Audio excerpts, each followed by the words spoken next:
Going fast We're enough. going. It's activating as fast as a vampire bat starts urinating once it starts feeding. That's a fun Exactly. biology fact. You go look that up.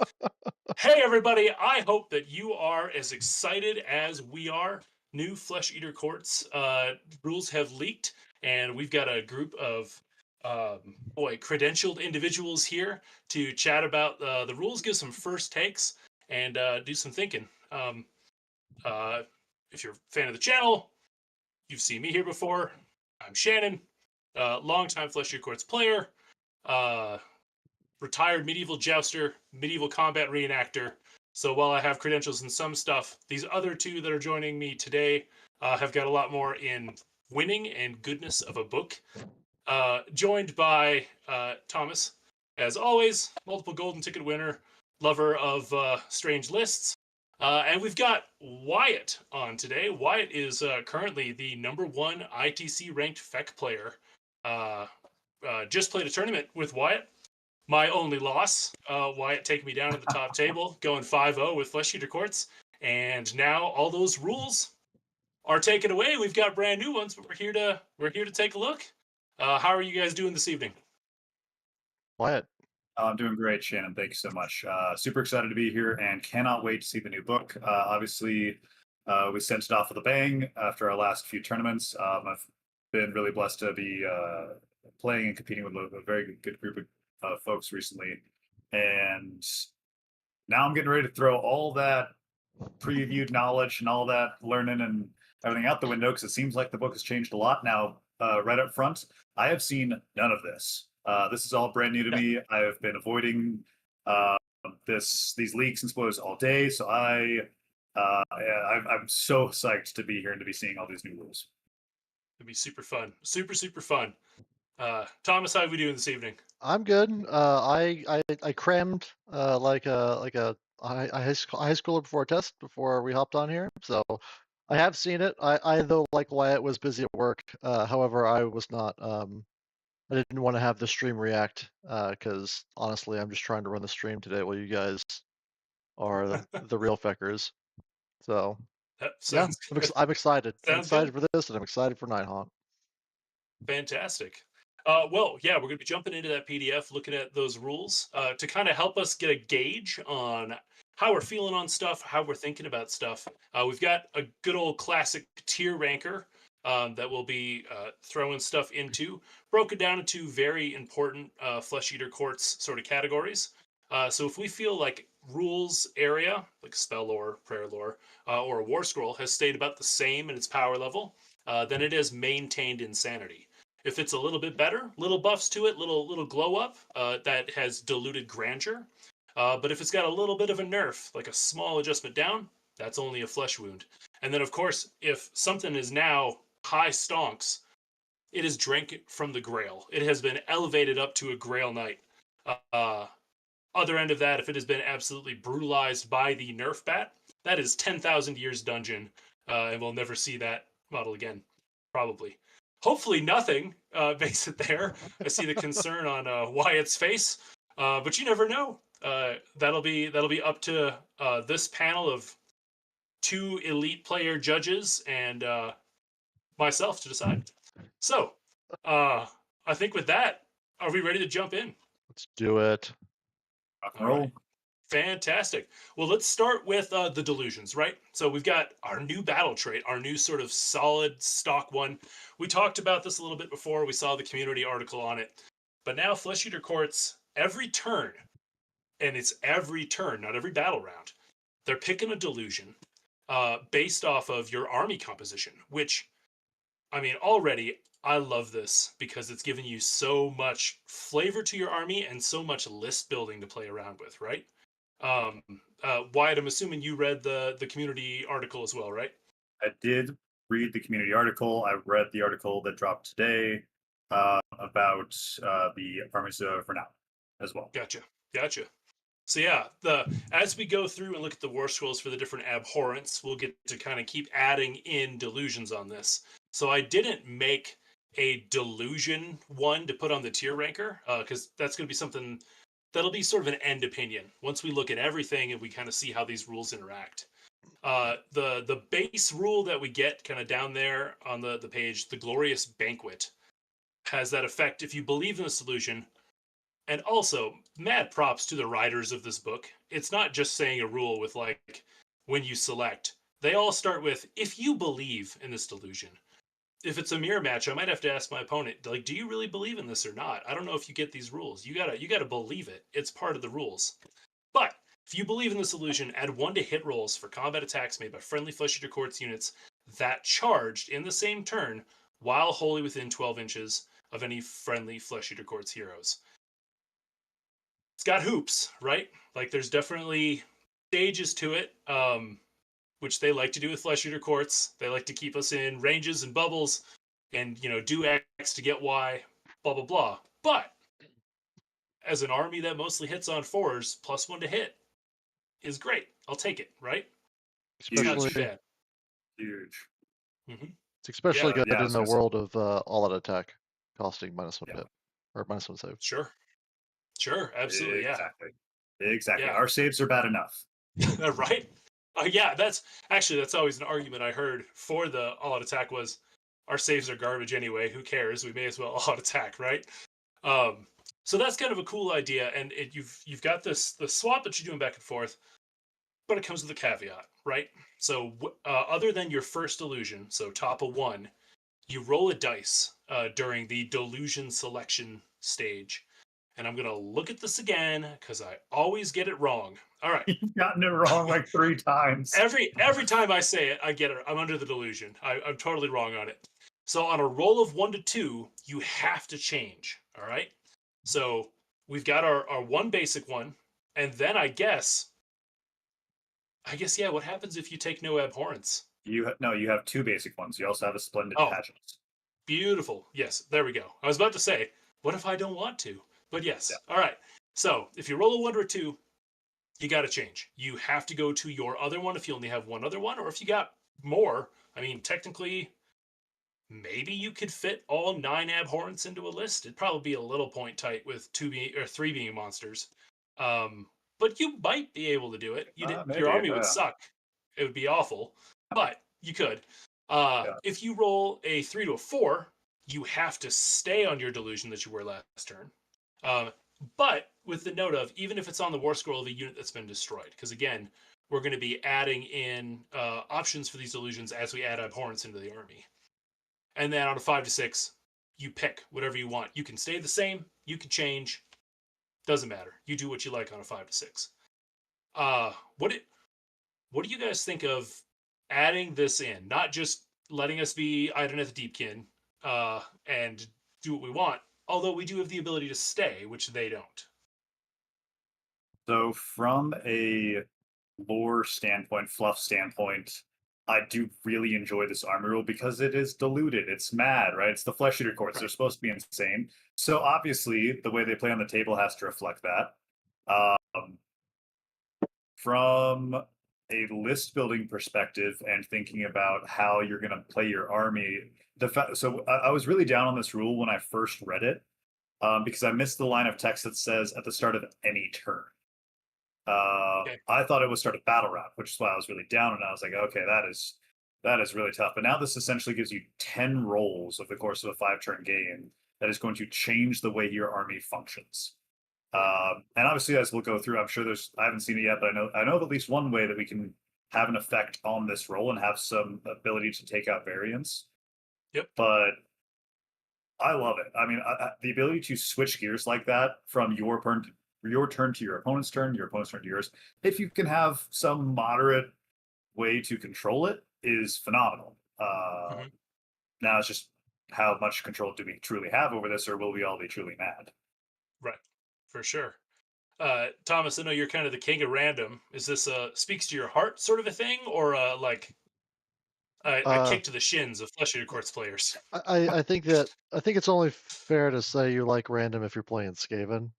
And random's fine as long as it's like overweighted dice, right? So this is 1 die. Sure. I'm not in love with it. But to Wyatt's point, start of any turn means that every boo-boo has a chance of being fixed at the beginning of the next turn. And Wyatt, would you like to read Splendid Pageant? I would love to. So, Splendid Pageant is one of your other two base delusions. While you believe this delusion, each time a friendly Flesh Eater Quartz unit wholly within 12 inches of a friendly Flesh Eater Quartz hero uses a run ability, if you roll a 1 to a 3, while determining that, you can make it a 4 instead. So, minimum run rolls of 4. Love it. Sure. And then the second part of that same delusion, while a friendly Flesh Eater Quartz infantry hero is within the combat range of friendly Flesh Eater Quartz infantry unit that has 5 or more models, so that's your ghouls, your crypt guard, even your crypt horrors. That hero is not visible to enemy units more than 6 inches away. Pretty Boy, good. so yes, it's pretty good. But something that we had talked about before we get any of this stuff is that Flesh Eater Quartz, I thought, was a pretty high skill expression army. You had a lot of ranges, you had a lot of things you had to juggle and keep in mind. They're definitely not easing up on that. They got rid of noble deed points to try to make it a little faster, maybe to get just into the game. But that is a lot of things to remember right there. Right? It's got to be infantry. It's got to be an infantry hero. It's got to have 5 or more models. Like I think it was maybe Honest Wargamer that said something like, there's a number of hoops where things become dumb, and therefore it's a bad rule, even if the effect in the end is really good. I love it. I think this is fine. I've been dealing with the little 12-inch ranges and whatever for a long time. But I think that having those two as your base delusions are a really good pair of options, right? Like every army should be able to use those, I would think. In particular, Yeah. go ahead, Wyatt. Yeah. I was just gonna say yes. That is, while a Glorious Banquet is one that we will likely see players use more frequently, just because it's Flesh Eater Quartz, we want to be aggressive. At least that's what we have been doing. I don't know if that's still what we're going to be doing. This is just a great utility delusion for like early turns or turns where you need, especially with new tactics scoring. Running 4 inches minimum is great when you're trying to get into corners from Master the Paths or like Scouting Force. Sure. And with the additional effect of the hero being protected and also getting a minimum roll of a 1, or of a 4, sorry, it means you can move pretty consistently, pretty quickly to take that mid board. Yeah. So, Yeah. you guys might not have caught this. Maybe you did. It says run ability, not run roll. And so what's critical there is that most of these, when it says that you get a minimum of 4 on a run, it's a run roll, which is very specific to the run command.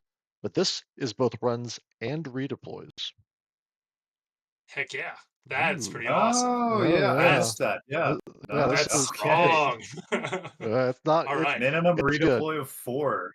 Yeah. All And right. yeah, so you can And run keep forward. It's Mhm. good. It's plus they've recognized in this by giving them Lord Dirtybone's old rule of, haha, you can't see me, Mhm. that your heroes are your linchpin, and they're not going to just Sure. let them get shot off by a KO ironclad that uh, gets to ignore negatives to hit when it shoots everything at one target, right? That would just absolutely Right. wipe off your heroes. So here you've Yeah. got a safety thing where you can just start out like, what are you gonna do? Shoot me? Probably not. Anyway, Super good. And having that now the Splendid Pageant to be able to jump into on your opponent's turn, knowing that you've got a redeploy of 4 inches means maybe with more certainty I can go steal this objective over in a corner, or I'm just gonna make their charge tough for them because I know I'm not rolling that 1 that always comes up. yeah. So Uh, Yeah. You make with pre-measuring, you make it, it's like, all right, there you've got a 5-inch charge. I know I can make it a 9. Uh, that's Pretty always good. good to have in the back pocket. right. Super My super good. my last parting thought is that we have a defensive and an offensive delusion. What we're going to be looking for is one other defensive and one other offensive that we can take in our army. So that way, if we are forced to change our delusion, we have something else to fall back on rather than just like, oh, I lost my one defensive delusion. I guess I'm just going to go, all out damage on the turn. I'm going to get attacked. So you just want to be when you're For doing sure. your list building, always be thinking about when my primary defense or offense fails, what's my backup? Yep. For sure. For sure. 100%. All right. Well, with talking on that, yeah, let's jump forward, kind of onto the first thing to compare to the old book, uh, Royal Blood. Guess what? It's the same. Yep. Abhorrant Heal D3 in your hero phase. So I think we can, if as long as everyone agrees, put that at stays the same, maintained insanity, for the little blood token there on the ranker, because it is literally the exact same thing. Yep. Oops. All right. Will So occasionally come up. Yeah. blood. That was the one. That's blood. Yep, All Royal right. Blood. Super Did it. simple. Moving on. So let's I think I got muster there first to talk about before summon. Because Yep. muster's got a big change, right? Huge So change. used to be, you make double D points, you got to spend them, you can split them how you want between different stuff. Now muster has pick any number of friendly nobles to be targets. And they switched it over from courtiers to nobles in this, but they're essentially the same thing, right? So for each target, pick one of the following: 3 serfs come back to a unit wholly within 12, or 1 knight. The same unit can't have models returned by this ability more than once per turn. Wyatt, what do you think? That last sentence is so disheartening for somebody who has played a lot of Morbgheist and Horrors and just loved getting knocked down to 1 and bringing 4 back, and it's like nothing happened.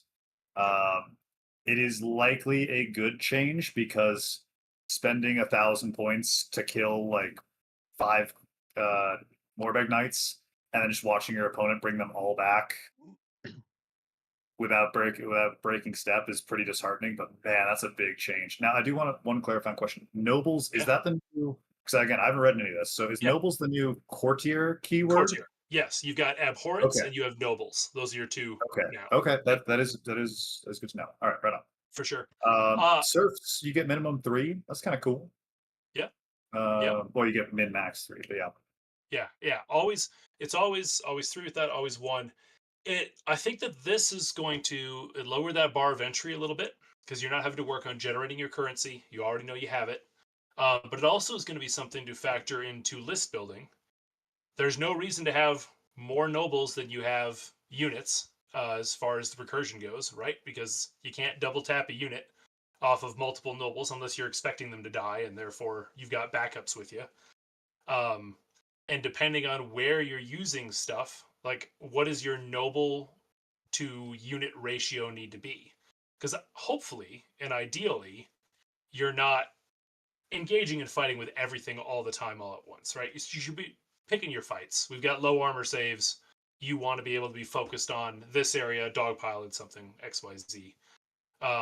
So figuring out where to keep your nobles for this muster and figuring out how many of your units can afford to take damage based on how many nobles are around, I think is going to be part of the skill expression for this army now. Yeah, I would agree. I think that well, I think it's like having 2 nobles is like, all right, I bring 1 knight back here, 1 knight back there. I bring 3 serfs here, 1 knight here is still likely going to be like something we see fairly frequently. The whole recycling of units that just never seem to die. If it's if things are going even reasonably well with the Fleshly Force player, that is, from what I can see, just not going to be a thing anymore. Ooh, question. Okay, Yeah. no, never mind. It is, yep. So you can pick any number of nobles, even though it's once per. What it means, though, on the skill expression, you got to get all your ducks in your bubbles before you pop this off, right? Yeah, it None is of this, your like, movement phase, though. correct. But for a new player, like, you can't, I move this guy over here, so I bring back 1 guy. Oh, I need to go move these guys over here because you already popped off and did your mustering for the turn. So that's another little bit of skill expression is you muster, I mean, at the right time. You don't want to say last because maybe you want to muster and then send those troops forward. You got to be thinking about, when do I use this muster ability across the board before stuff gets engaged. So I think that's another good skill expression area. Yeah. For sure. So what do we think of the change in muster? Is this a nerf? Is this holding steady? Is this slightly better? Because it doesn't rely on noble deed points, which is nice, right? I would say without, I mean, again, I don't know about the rest of the book or if anything else has any effect on muster, but I would say it is a pretty easy nerf. I don't know if it's straight down to 10,000 years in the dungeon, but like noble deed points were not that hard to generate. No. At the end of this GHB, we or at the end of this index, we had a pretty consistent ways of doing it, and changing from getting like that big of a gap in wounds in output is very large. For sure. Yeah, but before they introduced the rousing oration and before everyone and their grandmother had a cardinal, yeah, we were a little starved on points. And then it always seemed like either I had no noble D points or I was sitting on piles of sixes with nothing to spend them on. And there was no in between. I I think I would agree that this is a subtle nerf. I don't think it's gonna kneecap the army in any way. Um, but I think that I'd call this just a flesh wound. Thomas, what are you thinking? Uh, I'd say that it's a bigger impact than you were saying, to Yeah, the way the army functions. There's plenty of times when Wyatt and I are at the top tables locally, and I don't even bother to deal damage to his 10-man screen if I don't think I can pick it up, because they all come back every sure, time. sure. And now that's not the case. Um, So definitely nerf, but it's not, we'll never see it again, right? It's not like people just won't use it. People are gonna be using it all the time. It just Yeah, means that it's not an MPE. I also think that it's good for the health of the book and for the health of the game. Um, it lets other sure. things be better, because if you make stuff too good when you can just go from 0 to full on a unit, uh, you can only be so good with that unit and its supporting cast. So Yeah, it's like it's a nerf that I it's not. like as somebody who has never played as Vec and who often has to play against Vec. I'm not Right. disappointed to see that go. Mhm. But Yeah, and I would agree with that because when this last new book first came out, everyone was rocking a double 9 block of horrors with 2 archregents behind it, and you just had this undying wall, right? Like yeah, it was gross. yeah, As a Feck player, I'll happily say it was gross. I That was think we my can. first experience with Feck. Was at a 5 round tournament, and my opponent brought 18 horrors, and I just could. I had no idea what to do. By the end of the game, we calculated it was 31 horror models killed of the 18 that he brought to that table. Yep. Ugh. Yeah. I Yeah, think good, let's good change. good change. Let's put it in flesh wound for now. yep. When we Yeah, get through later and we start seeing other scrolls, if we're like, you know what, it's fine, or yep, actually this is dungeon, then there we go. But that's going to jump us over now to summoning. So another big thing that changed, again, noble deed points are gone. Summon loyal subjects is now once per turn your movement phase, though. So you get 5 shots at it. An abhorrent can use this ability. Essentially, just say you got to have an abhorrent alive in order to be able to do this. You pick a dead Surfer Knight unit. You bring back a replacement, 6 from the board edge, 9 from enemies at half strength. Cost of command point.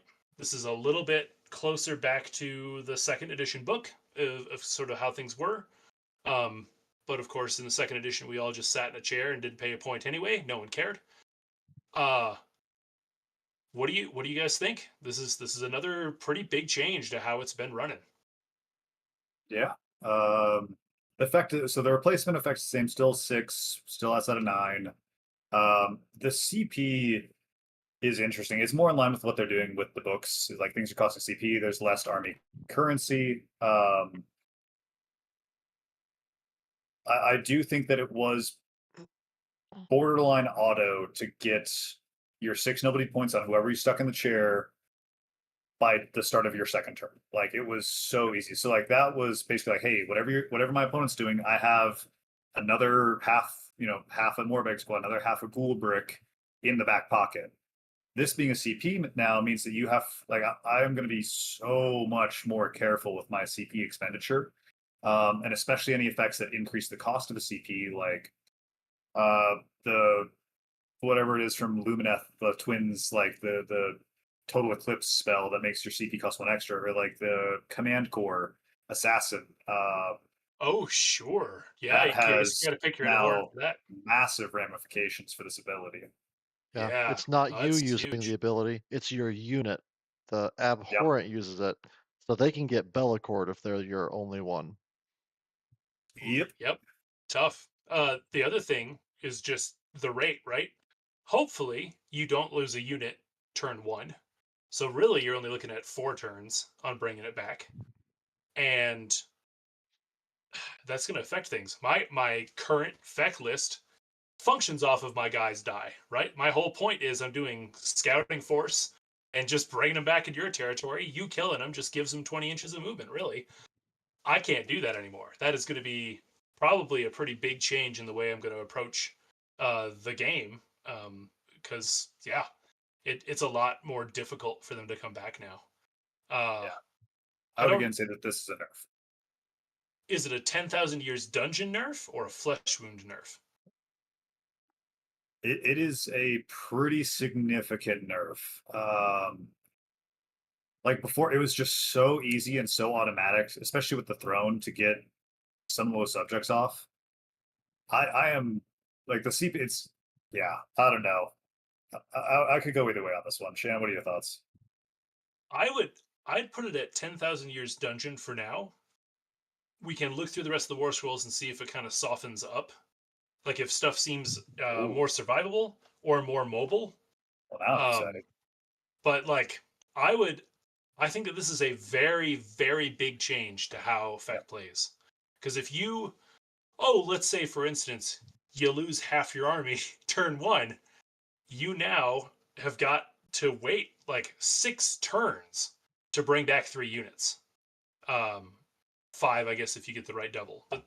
But this is a big change versus being able to just vomit out all your dead units back onto the board all around your enemy and make them have analysis paralysis where they don't know what to do. This is huge. This is a really big change on Feck.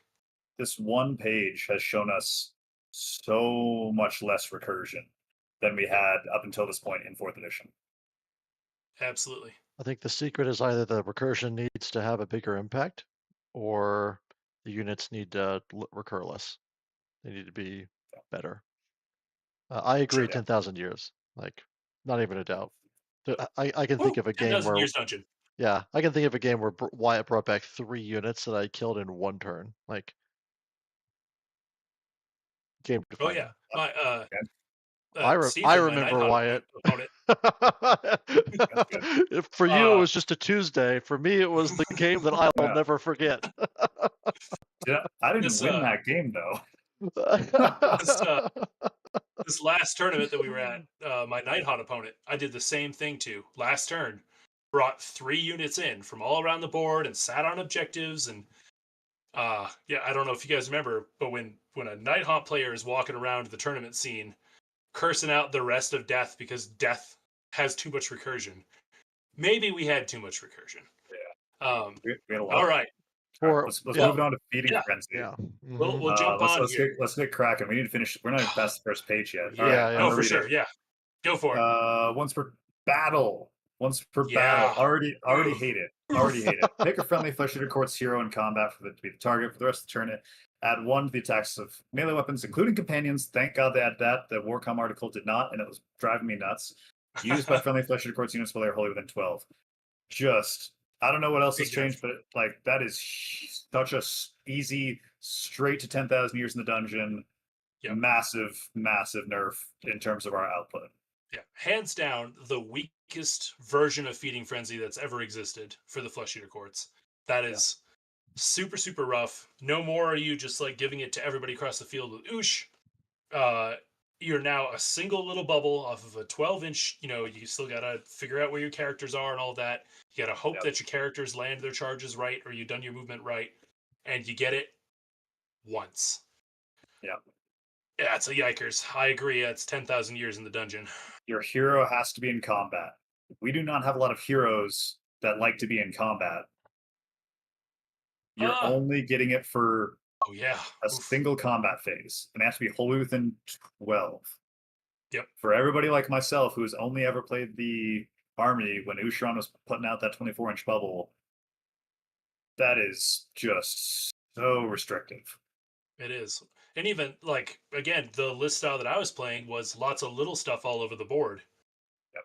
There's no way to buff everybody now. You kind of have to have a concentrated hammer area where you're going to pop off your feeding frenzy. This is 10,000 years easily, which Yep. I know probably makes that ranker list look pretty negative right now. But We're I've got early. hope. Yeah. We're Yeah, early. well, We're early. Yeah, I hope we've so got too. 12 hours more of this video at this rate, so we're okay. Oh my god, yeah. Let's do it. Yeah, All let's right, move so on. Battle yeah, formations. yeah, I agree. They didn't have to do that to our little boy. No. Okay, So take yeah, it away. battle formations.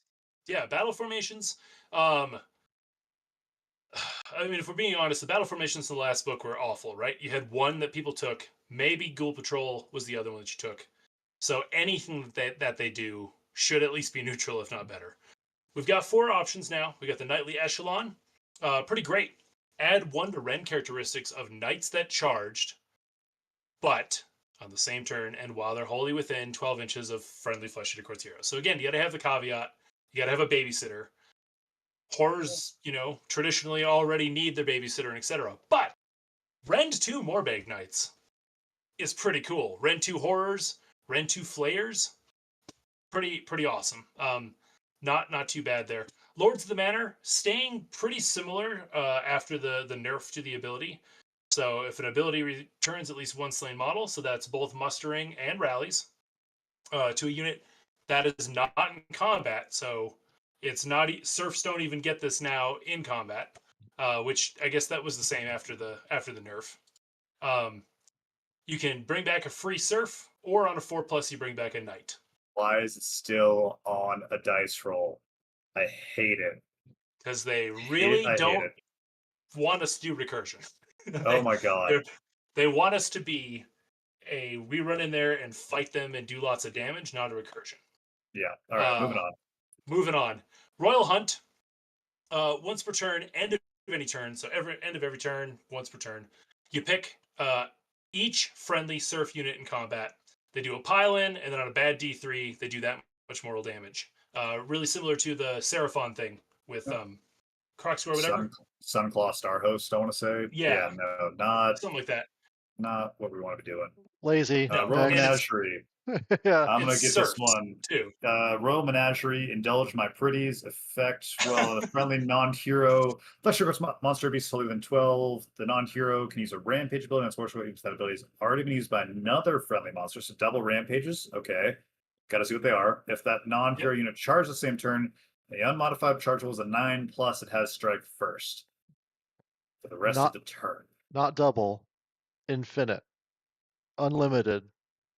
Multi-ball rampage because it's passive. Well, friendly. Oh yeah. Passive, okay, so they're multi-balling. Yeah. But to the point at which you can fit monsters in your list. That's the other thing, right?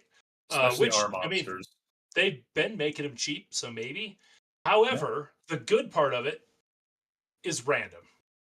It's a 9+ to get your charge off, and it's unmodified, so there's nothing you can do about it. I would argue that both of them are good.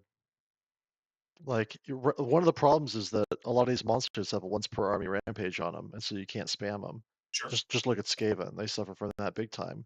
This unshackles you of that. And now you can spam your big slappy monsters, and you get to use those rampages all the time. Now, if the rampages are good, this is good. Right. If the rampages are bad, this is not good. I like this better than the previous Royal Menagerie, which was the first strike on a 3+ only in your turn. Like this is better than that. This is better than that. I agree. It does still have that 12-inch hero caveat though, which is a little tougher with the monsters. A, their bases are big, and then B, they outpace most of the army. So it'll take some skill expression to get there. However, that being said, with all of these, I think 3 of them are a good shout, right? I'm not a big fan of the Royal Hunt, but the other 3 I could see running. And I do think that the fact that that's 3, now. Right, it's got to be an improvement. I don't know if this is Drink from the Grail level, but I would definitely say this is at least Diluted Grandeur. I would say diluted. I would say diluted for sure. The chain, like Lords of the Manor, is still such a powerful ability, especially now with recursion being so limited. I don't know again how many other ways we can recur. Uh, but if I'm getting the potential for two morbs or two horrors back versus anything else, that's always good. The +1 rend is huge though. Like that is That's such a big. massive spike. Like Feck's biggest issue up until recently was the fact that it had a lot of attacks but no rend. So if they're decreasing our attacks by getting rid of feeding frenzy, rend is going to become so much more impactful. And +1 rend to knights, especially, is very nice. The whole caveat, wholly within 12, that's just going to be something I think we're all just going to have to get used to. It's going to be a very common theme throughout this book, I would imagine, just by how much it's shown up so far. For sure. And Really bums the no Ghoul other, Patrol. yeah, no Ghoul Patrol is a little bit of a bummer. We do still have the soggy ones for a year, so there's still the weird pile-in thing, if you know, Sure. if you like, and the 5+ ward if you kill a unit with an abhorrent, maybe okay. The other thing to think of now at Lords of the Manor, so muster can now only do one knight. You can't Lords of the Manor in combat. So if your knights are stuck in combat, you get one, and you can't rally. So it's, but you know, if we still got retreat and charge on Morbeg knights, hey, they can at least dip out. That's fun, good for them. And then you can Yeah, muster and you can work on all that stuff. and it says each time an ability returns at least one slay monster. That's still rally is still affected. I don't know if we still have the spells that affect it. No spoilers. We'll get there. But yeah, we'll see. Okay, for sure. Yeah, All right. For my yeah. my vote is top Yes. tier. I think that You think this was is a drink from the Grail? I do. Plus Yeah. one rend to knights is how many? It is the thing I cannot. I just never stop hearing about you bitching about rend on your horrors, and this is It's because we don't have any huge. rend on anything. Yeah, exactly. So Yeah, now you can this get those is horrors up this to is Rend big. 2. Rend 2 is huge. Playing as Yeah. as a player of multi rend, let me tell you what, Rend 2, real good. So, Yeah. all right. Anyway, heroic Pretty traits. big. Heroic traits, yeah. So jumping onto this one here, uh, yes, I'm excited on this. Stronger in Madness. Change from it. You now ignore the first point of damage that would be allocated to this unit in each phase. Great for your monsters. Less great for little foot guys. In addition, other than companion, weapon abilities have no effect when they target this unit. That's baller. That's great, That is going to be especially on the great. monsters. I was going to say that is looking mighty fine for a Ghoul King on Big Dragon, Terrorgeist, or Zombie Yep, Dragon. for sure. Oh, absolutely. So good. Savage Beyond Reason. Also loving this one. Add one of the attacks characteristics of this unit's melee weapons, including companion. If it didn't fight the previous turn, add 2 if it hasn't fought yet. So we're already looking at possible, if they still kept base 3 on jaw attacks on a Terrorgeist, we're at a 5. You can Feedy Frenzy one time for 6, and we'll see if there's more ways to get even more attacks. But that's zesty on those big monster guys right now. Or even even a Vargulf, quite frankly, right? Bring him up to 3 bite attacks, and what's that put him at, like 9 claws if things are still the same? That's interesting. Yeah. All right. Yeah. Last Ghoul one here. Taskmaster. Yeah, go for it. We've got pick a friendly non-hero flesh eater courts unit wholly within 12. For the rest of the turn, you can reroll charge rolls. So no more extra Recursion. recursion. Ooh, I don't know how I feel about that. Reroll charge rolls, not bad. Definitely not bad, but man, Yeah. that Stronger in Madness looks real good. Yeah. If I was going to pick And one to be my favorite, that's definitely the one. or I could also see Savage if Oh your yeah. whole thing is balls to the wall. I'm just gonna go kill you. Because if Yep. you ran this Savage Beyond Reason with the battle formation where if that Terrorgeist or Dragon kills a unit, now they've got a 5 aboard save for the rest of the game. That's a pretty good stack. All right. Yeah. It's All not right. too bad, right? Gets you a Not too little bad. defensive. Either way, this drank from the Grail. This is like there are Yeah. 3 that you consider taking, right? So good. Yeah. Already amazing. Like the fact that we have 3 hero traits that we would even consider. That's better than average, I think. Yeah, that's good. Absolutely. Yeah. I will say boy, obviously they don't have points out with this PDF right now. I'm hoping with as little recursion as we're getting now, either there's something in here for really good saves, or our points go down, because the defensive stuff and the mustering stuff and the recursion stuff is all going away, right? Yeah. Yeah, Thomas, drink from the Grail. That's where we're landing on that. All right. Agreed. Indeed, indeed. Yeah. Sweet. Agreed. Artifacts of power. Wyatt, you want to start us off with some splintered femurs? The Splintered Femur. End of your turn, declare pick an enemy unit in combat. Bad D3, or so, no, sorry, roll a D3 on a 2+, pick one of the following. Inflict amount of mortal damage equal to August. Bad D3 mortals.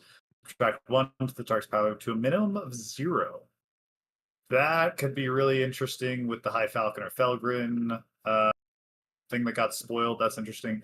Target of the manifestation is banished. Okay. I don't know how I feel about that. It End seems of your fine. It seems turn? very situational. What? End of your turn. Yeah, you're gonna roll that 4 times in the game in the best. Exactly. Yep. Yeah. And you've already done a combat phase against that manifestation. So it's really, really great if you're up against other feck and you're tired of the fence. Maybe that's what you take it for. Yeah. Yeah. Two-thirds of the time, though, right? That's not even free. 2/3 of the time. That should be free sure, for the for sure. for the. Yeah. Anyway, keep going. I don't disagree. I will do Charnel Vestments as well. Then Yep. we'll pass it over to you for the last one. Charnel Vestments, as far as I can tell, stayed the same. If this unit is not a priest, it has priest 1. If this unit is already a priest, add 1 to chanting rolls. If it's a wizard, you cannot use abilities and prayer abilities at the same time. Great ability. We took it all the time before. Unless this last one is amazing, we'll probably keep taking it. For sure. Yep. Last one, Grizzly Pennant. So this is kind of a fun one.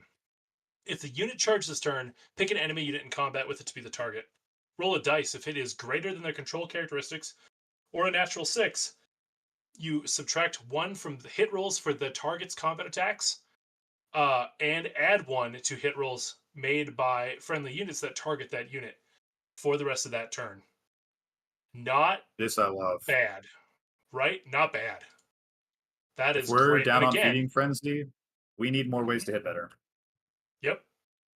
Absolutely. This is another thing I could see on those big monsters. Going in there, if it's against infantry, you only fail on a 1, and now you're -1 to be hit, and you're at +1. The sad thing with it is, because this is an army ability and doesn't call it out, companion attacks are not getting that +1, unless I am mistaken. Correct. Yeah, that's like, there are a lot of armies that this is going to apply very heavily towards, especially ones that like to stand in the middle, like we've been seeing more recently. Man, and like if you combine that with like the +1 Rend, so Cryptors hitting on 3s with Rend 2 without all attacking, so still having space for all defense. Yep, that's pretty fun. That's pretty good. It's pretty good. And this, while not a delusion, is almost another chance at a second offensive option for our first delusion. Is just sort of a back pocket emergency. My delusion's messed up, sort of thing. You know. I'd say this that is any combat phase. you have to charge, though. You have to charge. Oh, but you can counter.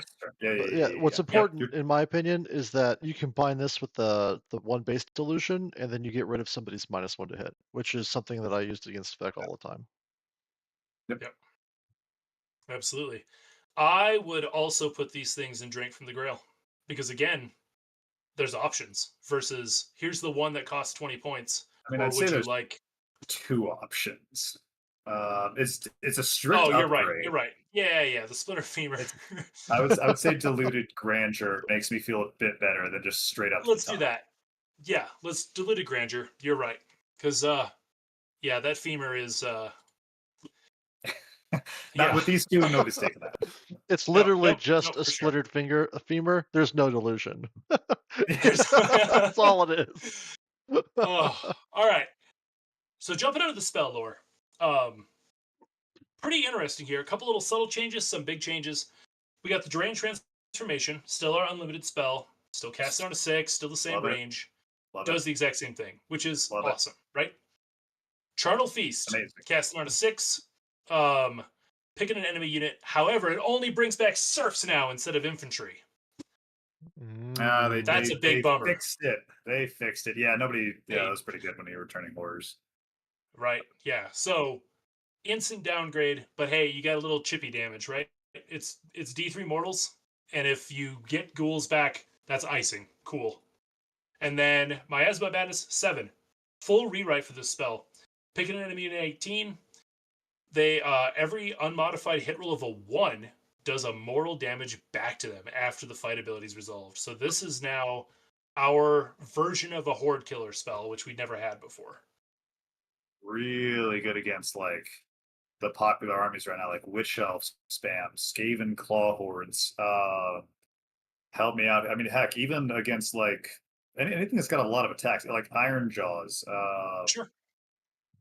Anything Yeah. outputting damage. And you can Yeah. combine that with that Grizzly Banner. So you're throwing something in Yeah. there and they're -1 to hit, so they're flailing in the wind.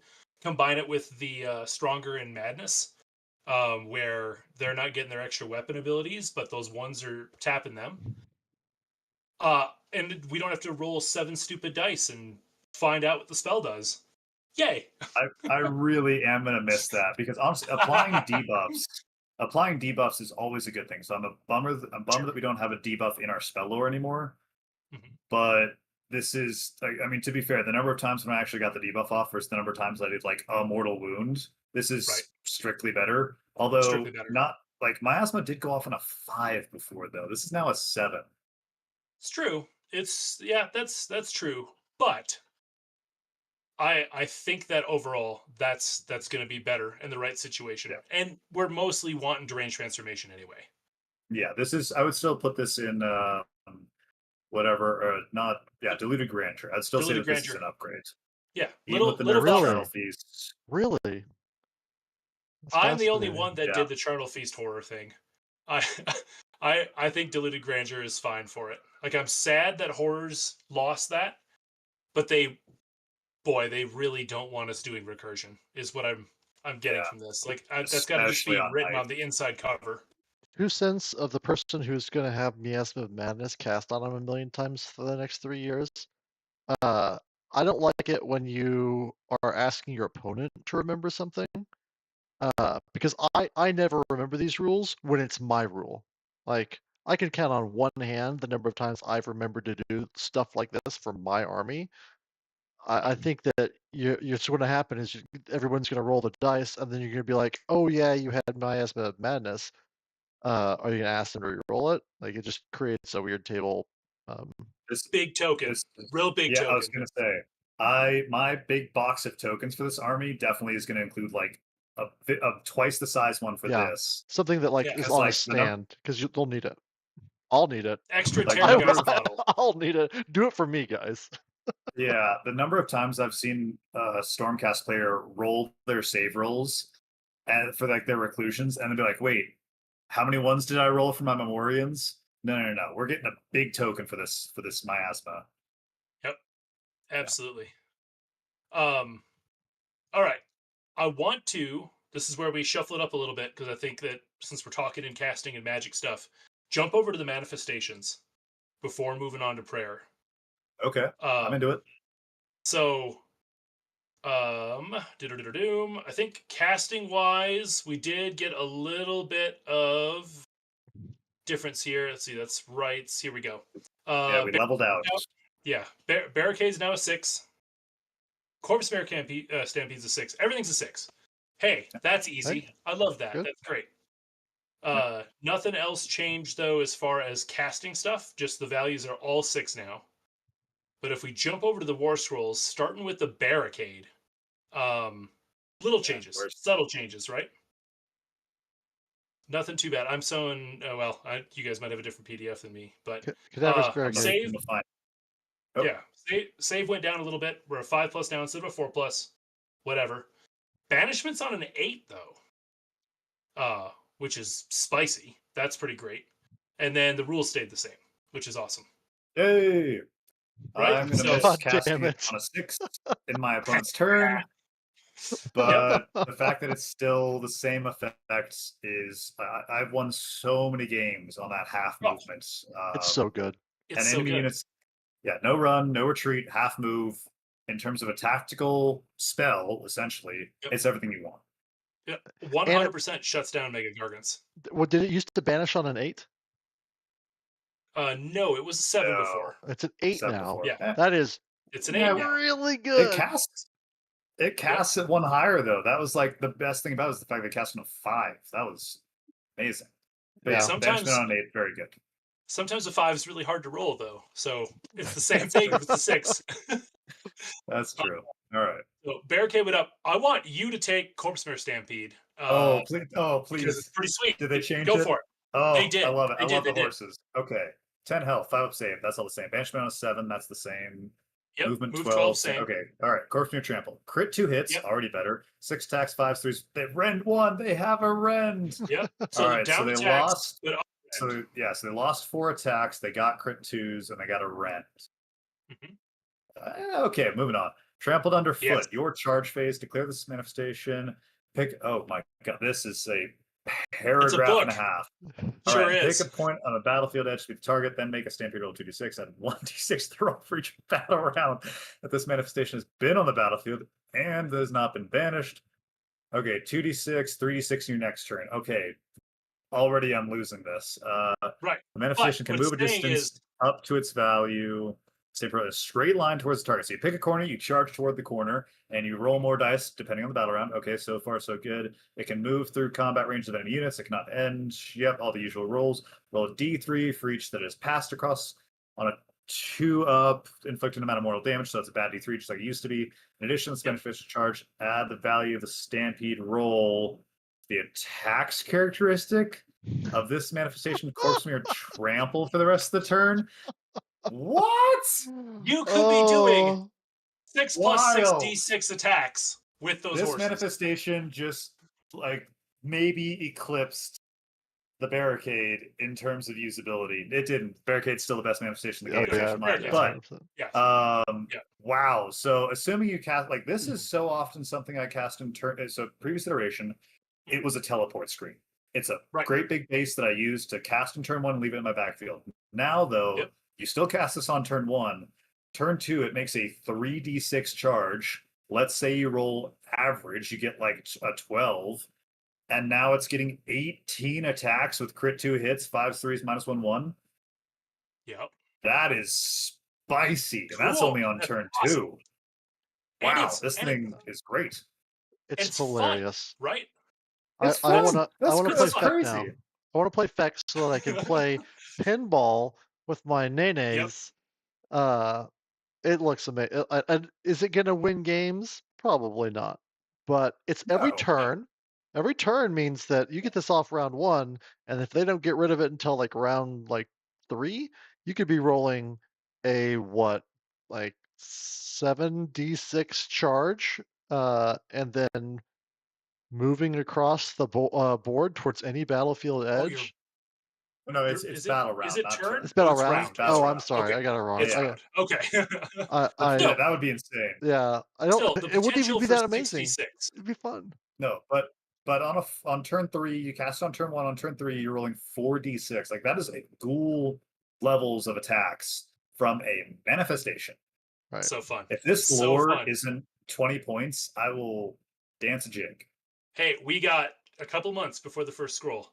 Yeah, I want to okay. grab this last one here, the Chalice, because I know how we both have felt about it in its Yes. most recent one. So 6 health, 6 up save, 6 up ward, 7 banishment, all the normals. However, pick an enemy unit within 6 inches of this manifestation to be the target in the combat phase. You can drop it right next to an enemy because it has no movement. Roll a dice. On a 3+, your opponent must pick one of the following. Do you drink from the Chalice, which makes you negate weapon abilities other than Companion? Or do you turn aside and now we crit you on a 5 instead of a 6?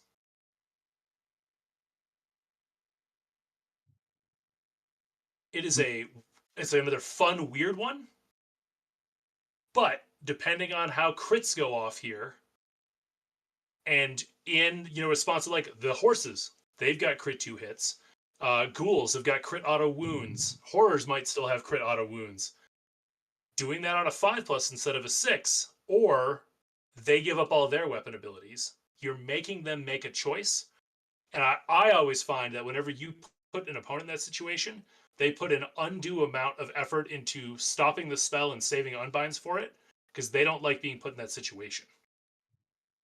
I don't know. I think I- after the- the stampede and that fence, they're not going to have any unbinds left. Yeah. The fact that it's on a 3-up, it's a DC on a 3-up. You can actually get the effects. Not only do you have to cast a spell, get it through enemy counter spells, and unbinds, and banishes. Then it's on a Right. 3-up. Like, Yep. I didn't like the old chalice was the old chalice. We don't need to talk about it. This is better than that. Yeah. I just can't see like this is I think this is situationally very impactful. I will say, yeah, situationally I could see this going really well. Like against again anything with like crit mortals or crit 2 hits is going to have a real hard time deciding what they're going to do. I think the thought of it is worse than the effect of it, Sure. and therefore I like it as that kind of tool. Cool. It's a silver bullet, but sometimes you're fighting werewolves, you know? Seems sure. like we're Right. starting to get a good couple silver bullets. All right. Right? Defense. For me, this drank from a grail. Oh yeah, Made the I same. have these broken down. Fence, the fence. Yeah, I did say the same. Got a Stay the little same. more expensive, a little harder to banish. Yeah, say the same. Yeah. You're right. Yeah. You're right. One Maintained more to insanity. cast doesn't make a change enough to make it go. Yeah. Yep. Higher to banish though keeps Straight it to from drink being from the a grail. nerf. What's higher than Yeah. that? Ponies. Yeah, ponies are the grail now. Yeah, ponies run the grail. I would also put the grail. I would call it drink from the grail because of how bad it was, not because of how good it now is.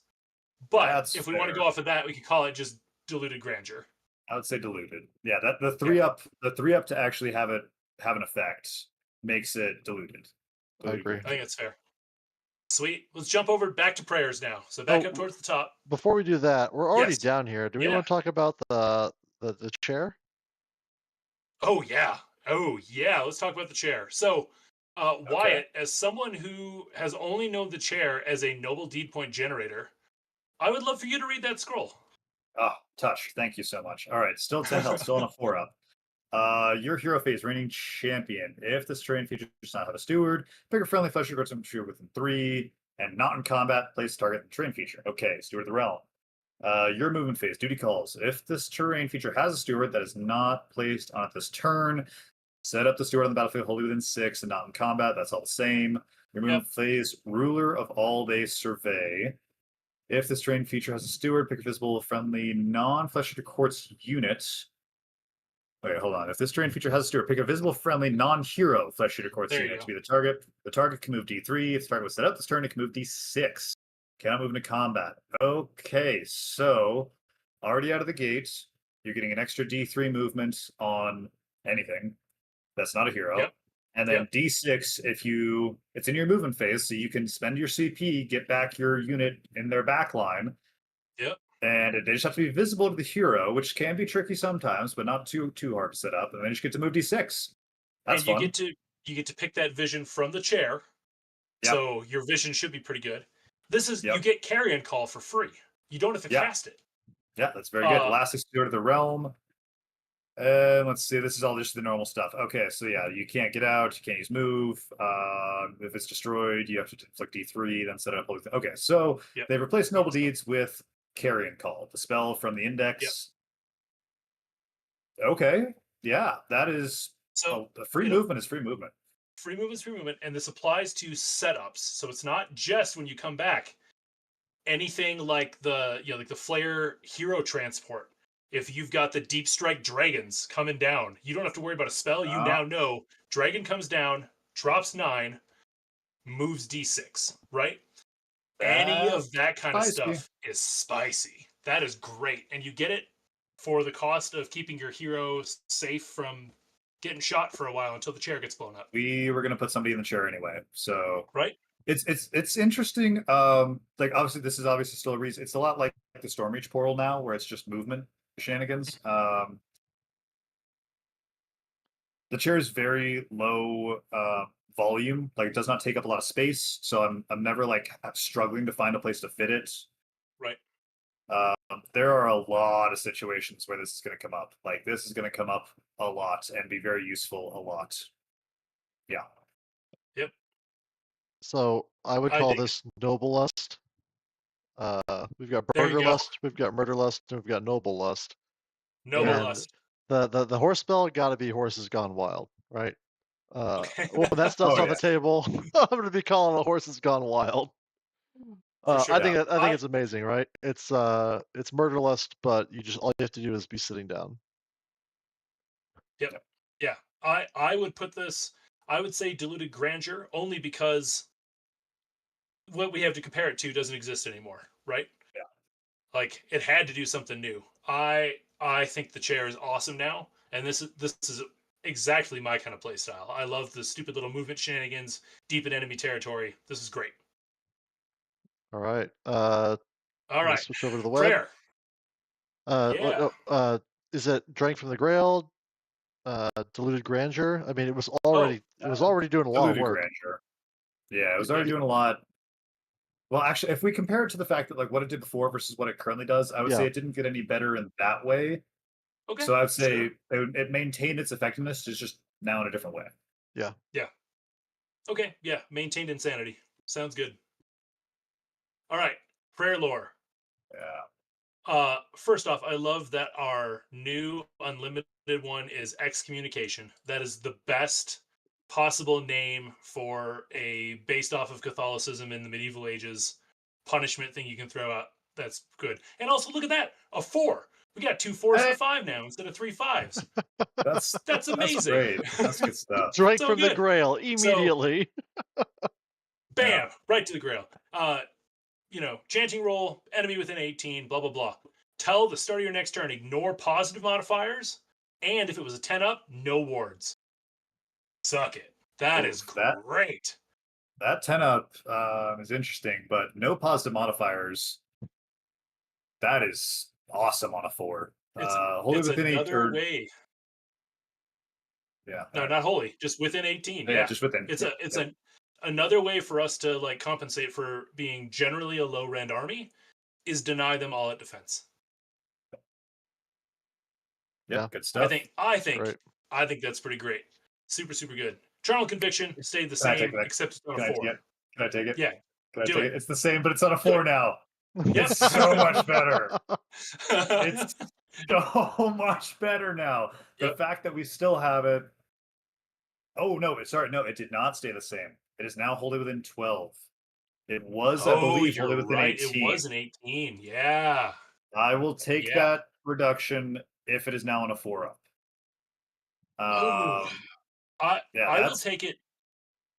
I'll take it because the priest doesn't have to sit in the chair anymore, so he can actually move with the army and stay in the range. Very true. I think those two things hand in hand make it okay. Yeah, and you still get on a 10 up, you get to pick another eligible unit. And it is still until the start of your next turn. Very, very good there. And it's on a 4 now. Way easier to check. Yeah, all right. Super good. Super good. Take Summer Kings too. Go for it. Oh, thank you. All right, Summer King's Favor. This already looks way different.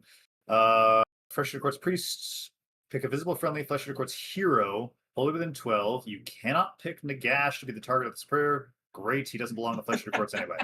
Right. Resolve the effect of Renowned Might below. If the chanting roll is 10 plus, resolve either effect. Or no, sorry. Resolve the effect of either Renowned Might or Righteous Tenacity. Okay, so if it's on a 5, you get Renowned Might. If it's on a 10, you get either effect. Okay, so Renowned Might add 1 to the damage characteristic of the target's melee weapons for the rest of the turn. Okay. Chef's kiss. Righteous Tenacity, the target can use 2 fight abilities after the first. Okay, so we get double fights. So either way, this is just amazing. Plus 1 damage or fight twice. Yep. Now it's going to be on a hero. It is on a hero, and it is still on a 5, and it is wholly within 12. But I think we're going to see priests making their way into the midboard now. Yep. For sure. Okay. That's pretty sweet. Think of that even just on a Vargulf, right? Damage 4 bite, damage 3 claws. Yeah. Damage 3 claws on a Vargulf. So good. And he's, I'm assuming, and I'm hoping, he's still really good at killing infantry. But, you look at that, and you put Ushoran now into a unit of Blight Kings, he will solo those Blight Kings. The Terrorgeist with damage 7 crit mortal flat. Oh my god. Yeah, That's craziness. pretty good. This I is love it. super fun, super fun, and I think it gives a reason to take the Eternal Vestments other than I want another chance at a 5+ ward. Yes. Yep. Yeah. For sure. Prayer Lore, I would say got an upgrade. Yeah, Yep. I would say not a huge one, but a good one. I wouldn't put it all the way up in the Grail, but I don't know, Thomas. What do you think? I think I would say it's the Grail personally. Yeah. Your heroes I mean, aren't having to babysit a chair. You just got +1 damage. If you have any sources of fight first, all of a sudden you're fighting twice in a row. Fight first and then fight normal. I mean, yeah, you have to jump through some hoops for that, but you're back there, Super Saiyan powering up your prayer and you shoot him up, you try not to roll a 1 and then you're doing something rude to somebody. So that's my hot take, but I would also think Grandeur, but mine is for the reason of a 50% chance of getting your prayer instead of a 33% chance. Even if this lore stayed the same and that's all that changed, I would be over the moon about the fact that I should be able to reliably do it once per round if I'm doing magical intervention. I'm like, you know what? I should be able to count on this. we'll do the word we'll on do the Grandeur. Yeah. We'll do Grandeur because you guys know better than I do. All right. Cool. Hey, Warscroll time. I get to do this one. I get to do this one. Nagash. He doesn't Please belong start here. with him. The end. Yes. The end. 10,000 years dungeon. Giving him the special rule that says I don't play your game is stupid. What a waste of opportunity, right? We could have had, hey, this manifestation of Nagash is kind of like, you know what, guys, fine.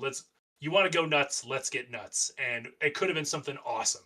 And instead they just went boring with it. So I think that this is 10,000 years dungeon. All right, let me get him in there. Let's see, Nagash, where are you at? I forgot that we did this by It's the old one. It's the proper one. There you go. 10,000 years in dungeon. Get out of here. Wyatt, Oosh is your guy. Like, I've been taking him so that I have a chance at winning. But why don't you do the Oosh review? Yeah, Ushoran is all I have known as a FEC player because I picked this army up in January, I want to say. So, yeah. All right. So, move 10, 16 health, 4 up save, 5 support. That's all the same, 5 control. None of that's changed. Scepter the Carrying King is the exact same. 3s, 2s, -2, D3+3. Monster Talons are the exact same. So, his combat profile stayed the same. Monster Talons did get a debuff when he's battle damaged. Instead of going down to 6, now it goes down to 4 attacks. That is something. All right, his passive is the One True King, which was spoiled, or which not spoiled, but was released in the Warcom article. A pretty decent delusion. Add 1 to run and charge, subtract 1 from run and charge from your opponents, and then serfs get anti-charge +1 rend, like very strong defensive buff. Very easy to build your list around and useful in a lot of situations. So that's his delusion. Now, Epicenter Delusion. But this is the important one. Oh, sorry. There's caveats with it, though. Sorry. Within friendly territory. Yep, and he did not charge. Yeah, like I said, defensive buff. There's a lot of maps right now that have big neutral territories. Great on a half and half board. Yeah, sure. But the reason we're all still going to be taking him is because of the Epicenter of Delusion. Each time you make a Delusion roll, you can add 1 to or subtract 1 from the roll. So with Ushoran on the table, on a 4+, you can take any delusion as if it were your first turn. On a 2 or 3, you may pick a new delusion that you are not currently engaged with. Or on a 1, you must pick. On a 1, you must pick a new delusion. Or on a 3 or 4, you can keep the current delusion. Basically, as long as he is on the table, at worst, you are going to be forced to pick a new delusion or keep the same delusion. At worst, you'll always be picked for a new delusion. There is, I know, it's a lot. You will never be forced to keep the same delusion with him on the table. Correct. And that is massive. because so many, like I could see so many games laid out where it's like, hey, I went defensive for a turn, but now it's time for me to get aggressive. I'm no longer locked into my defensive one because I rolled a 3 on this dice. He allows you to change every single battle round your delusion. And that is so key to how I envision this army playing. Yep, and it's control, right? It's predictability. You're getting rid of random, and it's letting you plan, right? Like as long as you Yep. know, hey, I'm either doing whatever I want, or I have to stay with the one I have. Versus who? Well, let's find out what's happening today, guys. Yeah. And to That's Thomas's huge. early points, a lot of armies are going to have, I think, should have at least two defensive delusions, and this will allow you to possibly, like, if you're getting double turned, let you switch from one defensive delusion to a different one, depending on where the board state is Sure. at. Sure. Yeah, which is important. Hey, oh no, that was a delusion. right. Never mind. They can't. All right, we're gonna get back to that, but I'm gonna finish his Warscroll real quick. All right, For so sure, his yeah. Glimpse of Delusion, still on a 7, pick a visible enemy model, not unit model, within 18. Pick any unit that is visible to target within the target's combat range, 2d6. Pick one of the target's melee weapons. You need to resolve all combat attacks. Yeah, all right. So it's the exact same. No, Glimpse of no, it's Delusion, not. still the same. Oh, what has It's changed? not the same. Your target has to have at least 2 models. You can't spike heroes anymore. Only pick. Oh, that is a strict downgrade. I did not finish the sentence. Yeah. Yeah. Okay, so we can't make Kragnos kill stuff. So this just immediately got way worse. What is this good on now? I don't know. It's good at hitting Cav or whatever. No, Kragnos can still kill stuff. You just can't turn around and kill a single model hero. Because the victim unit has to be that's 2 fine. The victim has to be. I see what you're saying. Yeah, okay. So you can't make your opponent kill a hero anymore. In Mega Gargants, you can't make them make one bonk the other. That's a bit of a bummer, but I went way up, way down, and then back up, back up again. All right. Once per turn, army, any combat phase is Shroud Cage, pick up 3, roll a dice for each target. If roll exceeds the target's controls characteristic, the target has strike last. That's the same. Yeah. Okay, cool. Yeah, Ushoran looks great. Still hits like an absolute truck. That Friends 2 with potentially +1 damage, so D3 +4 on his attacks. That's pretty fun. I would say he stayed the exact same. He didn't get any worse. He didn't get any better. I think he's still going to be. I don't know. I'd still like, just because of this one line of text, the Epicenter Delusion. I don't see myself building most without him anytime soon, unless I see a lot of other different stuff in the near future. Because there's no other ways that we have seen so far to control that role. It's true. And reducing variance is huge. So mine might be a little bit of a hot take, but I think he got worse, and you are correct. I still think he is a backbone of the army. You still are going to take him, but I do think he got worse. With the spell getting changed that way, with him not having the 24-inch Feeding Frenzy bubble, with him having Feeding Frenzy's gone. We can't talk about it anymore. But we're comparing it to the old one for the last time. Okay. Oh, sorry. Okay. I do think that he did just knock down that little bit, only a flesh wound, but that you are still 100% correct that he is still very much a centerpiece of this army. Okay, yeah. I will happily take. Yeah, he did with that look to it. I could see him going down to only a flesh wound. Yep. What do you think, Thomas? I think that he's no longer a backbone of the army unless you can make him fight first. Ooh, all right. I think that if you're taking backup delusions, you don't have to have him to futz with them. Maybe you get stuck in a delusion for a turn that you didn't want, but generally I haven't seen a delusion yet, aside from the offensive one that is about charging, that I'd be mad about getting stuck in. Sure. It also depends on points, but so far, I'm also not as big into the big models, and I also play Fic. So what do I know, right? I do agree, only a flesh wound though. He did get worse, but it's not like he got kicked out of the army. No, he's still absolutely fine. All right. I want to jump next to my boy, the Abhorrant Archregent. I love taking this model. On foot? I love the Archregent. Yeah, so Heck yeah. fun. Another still level 2 wizard, right? No! No, he They got made him a level 1 He's wizard. only wizard God. 1.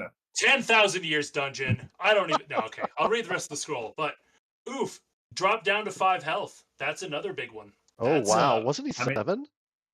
no, he was 6. he Was he 6? was 7 before, then 6 now, and soon to be 5. So they've been dropping Are him. they chipping away? He's a foot wizard. Yeah.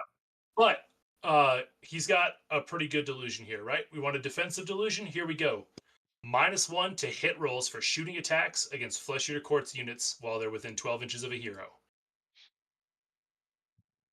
If you're running monsters, if you're playing against KO, -1 to just for existing is pretty great.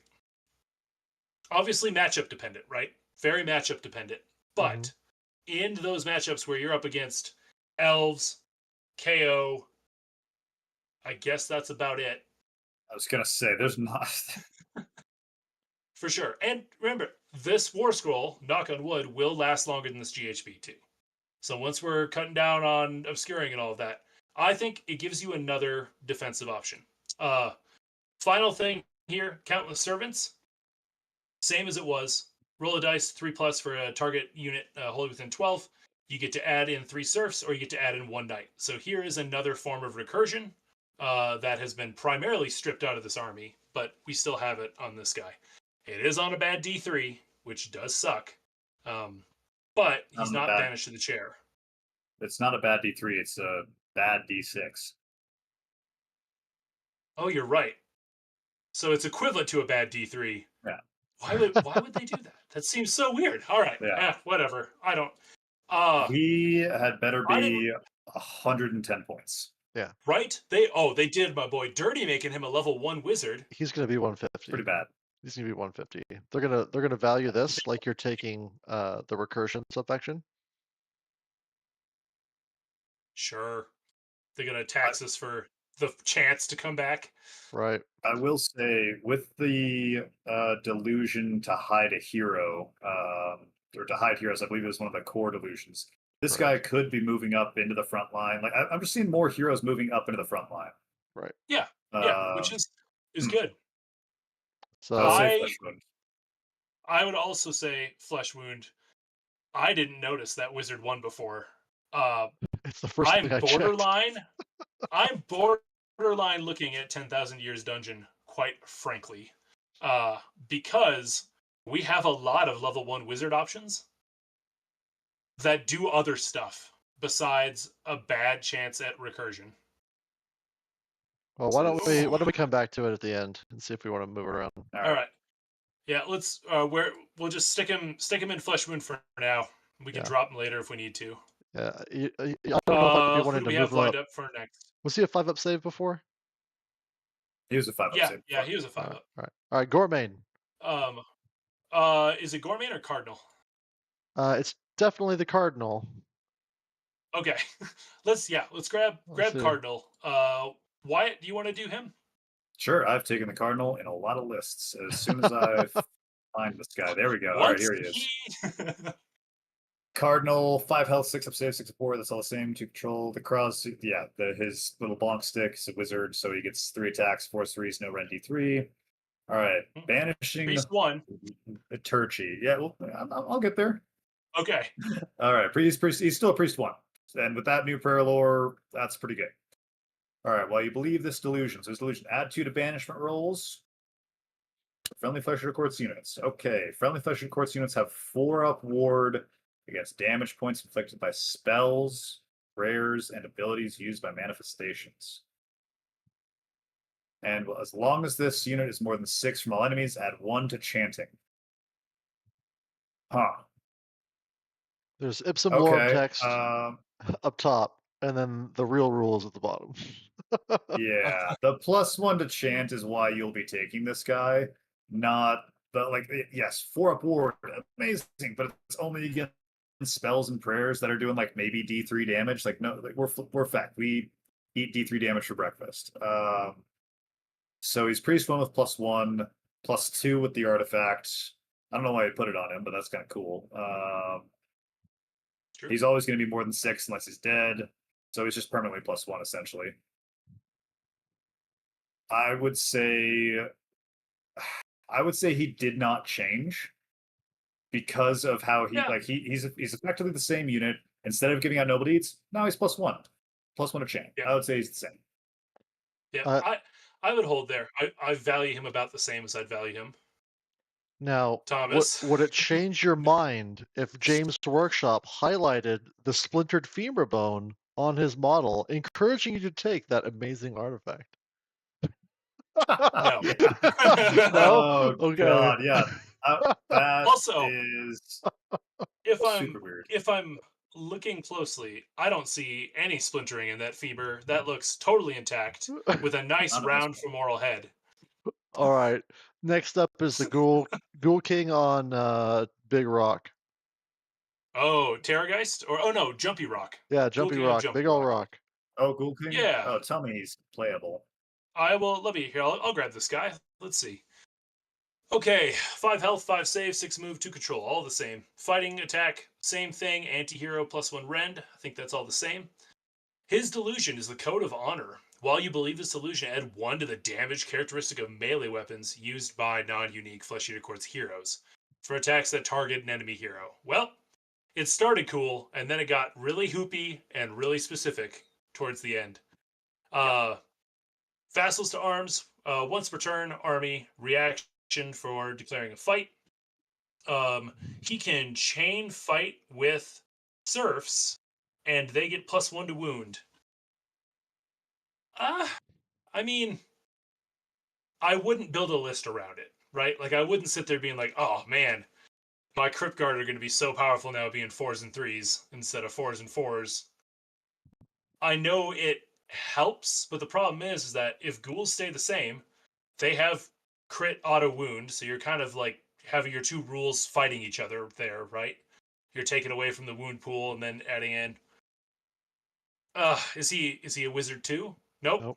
So and this code of honor is also so many hoops to jump through. Like, it's got to be a hero, non-unique. Yep. And you have to target an enemy hero. Yep. Like, that is are you taking a whole turn of this delusion just to let the Vargulf go solo somebody above his tier? Right. No. Even if you're buffing like the guy on Terrorgeist, again, you're using your whole delusion for 1 dude. But hot take, I think maintained insanity because he was always garbage. Yep, maintained. Still the same. Thomas, still that. Thomas, what are your thoughts there? You seem to be struggling with holding back something. No, it's just so bad. Like, okay, it's just so bad. So bad. I mean, okay, so bad. if you wanted to meme a bunch of guys, I don't know what the armies of renown look like, but I can tell you what, 5 attacks, 3s, -1, 3 damage is great if you got crit mortal. He's only got anti-hero. It's not good. Here, this is how bad he is. The soggy scroll version of him doesn't even have a delusion, and it's better. That's bad. Yep, that's pretty really bad, right? All right, Super who's bad. next? Ooh, Flappy Warden. Ooh, the Gore Warden. Yeah. Ooh, all right. I have high hopes because everything else has been bad. So the Gore Warden. So let me find him. 7 he's health. In here somewhere. Yeah, he's right next to 7 health. Was he? Oh, yeah, I was looking right for his picture. I'm dumb. No, he's on the same page. Yeah. So the Gore Warden, 7 health. That's interesting. I think he was 6 before. 5 up save, 6 up ward to control. Usual hero attacks 5, 3, 3, -1, 2. Who cares? Lord thing. Lord of the Marches. Pick this unit and up to 2 friendly Flesh Eater Courts units in the star's regiments that have not been deployed to be the targets. Set up the target units in reserve patrolling the borders. They have now been deployed. Okay, so we get a deep strike. Your movement phase. Trespassers. Oh, I'm already liking where this is going. Declare pick this unit if it's patrolling the borders and pick an enemy unit to be the target. Set up this unit more than 6 inches from the target, more than 9 inches from all other enemy units. Then set up the units that were patrolling the borders with this unit fully within 12 of this unit, more than 9 from all enemy units. So he has to be the front rank. Don't know how much I love that. But let's double on. check the wording on the chair before we pass judgment on that. Oh, yeah. Okay, all right, we're gonna come back to that. More importantly, Defenders of the Kingdom. Okay, come on. While you believe the solution, this unit is on the battlefield, add 1 to charge rolls. For friendly Flesh to Quartz unit, while they're wholly within 12 of friendly Flesh to Quartz hero, add 2 to charge rolls instead. If they are also set up in the same turn. When using a Kingdom Deluded ability, you can pick this delusion even if it is put on the board. Okay, so when he's in Deep Strike, he can still use this. Which makes sense because he has to Deep Strike, I'm assuming, in your movement phase. Yeah, so you can't do it. Huh. He's Wizard 1 still. Interesting. Oof, man. So first off, this is a lot of text, but It is. imagine him with a unit of flayers or some Morbgheist or something off on the flank, and like let's say a unit of like Crypt Guard to like you want to run them off and go tag an objective with them or something, like a unit of 10. He can be pretty close. The chair, I believe, Which- allows you to move D6 out of Deep Strike. 1 unit. Correct. Yep. Yeah, one One unit. unit. So he's 6. The other one is effectively 6. It's coming in from a border. Or is it? Hold on. Then more than 9-inch small enemy. Okay, so you can just Deep Strike wherever. This is just Deep Right. Strike. Okay, that's good stuff. Yep. He's a 6. His delusion is interesting. So they're great. +2 to charge. Right. Like essentially, this is your. I'm gonna make this charge, but it doesn't give you any bonuses to attacks, and we don't have feed. Like maybe or so. Okay, so here we go. This is your Feeding Frenzy turn, and you need it here because you're gonna Deep Strike this guy and a big brick of horrors or Morbgheist in their back line. You're Rend 2 because you picked that battle formation, and you're +2 to charge with a 6-inch charge. Also, unless they change it, nothing's saying that can't be 2 Terrorgeists sitting in the pocket dimension with him. Sure. Yeah, there you go. Right? Okay, Or that 40 seems like ghouls, a quite hell frankly. of a thing to just hold over your opponent's head the entire game. Right? Or Or just if like, it's hey, if you ever leave me an opening. yeah, here stuff comes down. It can be, it doesn't have to have fly like it used to. You could bring Oh. 80 ghouls with him and Alpha Pin. How are you going to set up 80 ghouls with? Okay, but yeah. Okay, sorry. It I should depends. have listened to the end Yeah. of your sentence where you said No, for alpha sure. pin. Alpha Pin, exactly. I went You immediately come in to right in front of him. hold it. Yeah. Okay. I like it. I actually like this a lot. That seems very powerful. He's still Wizard 1. Yep. I'm gonna have to paint out my Gore Warden. He is half finished on my shelf. Absolutely. Yeah, I like this one too. Yeah. Yeah, it's again more of that like moving around sort of gameplay. Yep. And we'll have to look at a few more, but you know, when we get to the Warscrolls on Terrorgeist Dragon, if you can still take a Vargolf as a sub-hero, like any of those more smashy pieces, but also like you said, 6-pack of Morbgheist, just dump them on their front door or on their flank. 6-pack of Horrors, maybe you drop them off. We'll have to see kind of what everything else looks like. It says pick 2 friendly Flesh Eater Courts units, not non-hero units. So you could take a Ushoran. noble. Oh, yeah, Or as long as yeah, you could take Ushoran. well, it has to be right? in his regiment, so it can't be Ushoran. Oh, in his regiment. Sorry. But it can be a noble. It can be a noble. So long as they didn't change the rules, which I don't think they would. Yeah. I think that you'd still be able to take 1 noble. Sub-heroes, yeah. Okay. Yeah. I would say he is Deluded Grandeur because this is, while it's wordy, it's a strict upgrade to what it used to be. I completely agree. Absolutely agree. This is super cool. This is awesome tech. Yeah, that's sweet. All right. I want Judge Fudge. Where's Goremain? Here he is. Grand Justice Goremain. 5 health, 5 save, 6 move, 2 control. Whatever. His gavel's the same thing. But that's not why we take this guy. He's got the 6-up ward. Now, in our charge phase, arrest those miscreants. Pick a visible enemy unit within 18 on a dice on a 3+, so a bad D3, but it's actually a weird D6. Until the start of your next turn, the target has strikes last while it's in combat with any friendly Flesh Eater Courts heroes and any friendly serfs or knights. Hoops. That's like 5 hoops right there. There was a lot of hoops there. Visible, 18 inches, roll the dice, 2 other units are fighting, 1 has to be a hero, and he can't do it with monsters and a hero. I don't like that. That is too much. It's too much. But a delusion. He's got a delusion. Accusations of regicide. We saw this one in the teaser. Add 1 to damage characteristic of melee weapons used by serfs and knights while they're wholly within 12 inches of any friendly flesh eater quartz heroes that have had any damage points allocated in the same turn. Boy, they hit the nail on the head for a legalistic, lots of fine print joke about law, if that's what they were going for. Yeah, this guy has a lot of things that are look like, you look at the regicide and it's like rend 2, damage 3, horrors. Love it, Right? But man, like we don't, unless, correct me if I'm wrong, we don't have any way to like damage ourselves. Well, we had that Correct? conversation a bit in some of the like chat channels. You could Okay, take okay. a Stumblefoot Gargant. Yeah. All right. Outside of a Stumblefoot or rolling a 1 on the place of power. Yeah, Maelstrom from the Spellor. Maleficent Maelstrom. You could tase yourself with 6 wounds.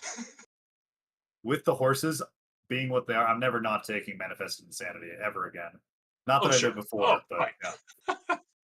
yeah. Yeah. It's, if he's dirt cheap, it could be a kind of a fun ace in the hole sort of a thing of, don't attack my heroes because you're going to make my guys mad. But do I want to give up one of my abhorrent slots for this guy? Probably he's not a priest. He's not a wizard. Yeah. It's still, hey, you take this hero because you're betting you're going to roll a 3-up more than half the time. I don't like that bet. Nah. I don't know. It's a bummer. I'm talking to 2 guys that used to run Dirty Bone constantly. Dirty Bone was way better. That's true. But it's true. Yeah. Here's the thing. I'm also torn on my judgment for the judge, because he also was just never taken before. So is this actually a flesh wound, or is it he stayed the same and we're still not going to take it? I saw lots of other Flesh Eater Quartz players take him because they wanted run charge. On it, sure. Sometimes on a 3+. Yeah. Yeah. I think he got better than, I don't know, he didn't get better than that, did he? I don't know, I'd say stay the same. Okay. Maintained insanity. Court adjourned. Thomas, yeah, maintained insanity. I think he's way better. But that's just me. Okay. You think it's better? Yeah. Why? Fight first, strike last is super powerful. You are going to warp their choices around that 18-inch bubble. But it makes you frontline a Flesh Eater Quartz hero. Depends on the cost. If he's 200 points, he is super garbo. If he's 120, he's probably in all my lists personally. I don't play. So, and if you guys don't put that in your lists, I'm relieved because I don't have to worry about yet another source of strike last. Yeah. I think if you're taking Ush, I don't see the point in having this guy.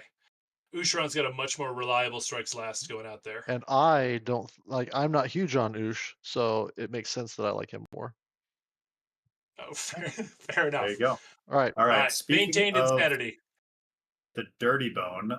Who's up next? Will you grab actually High Falconer? Yeah.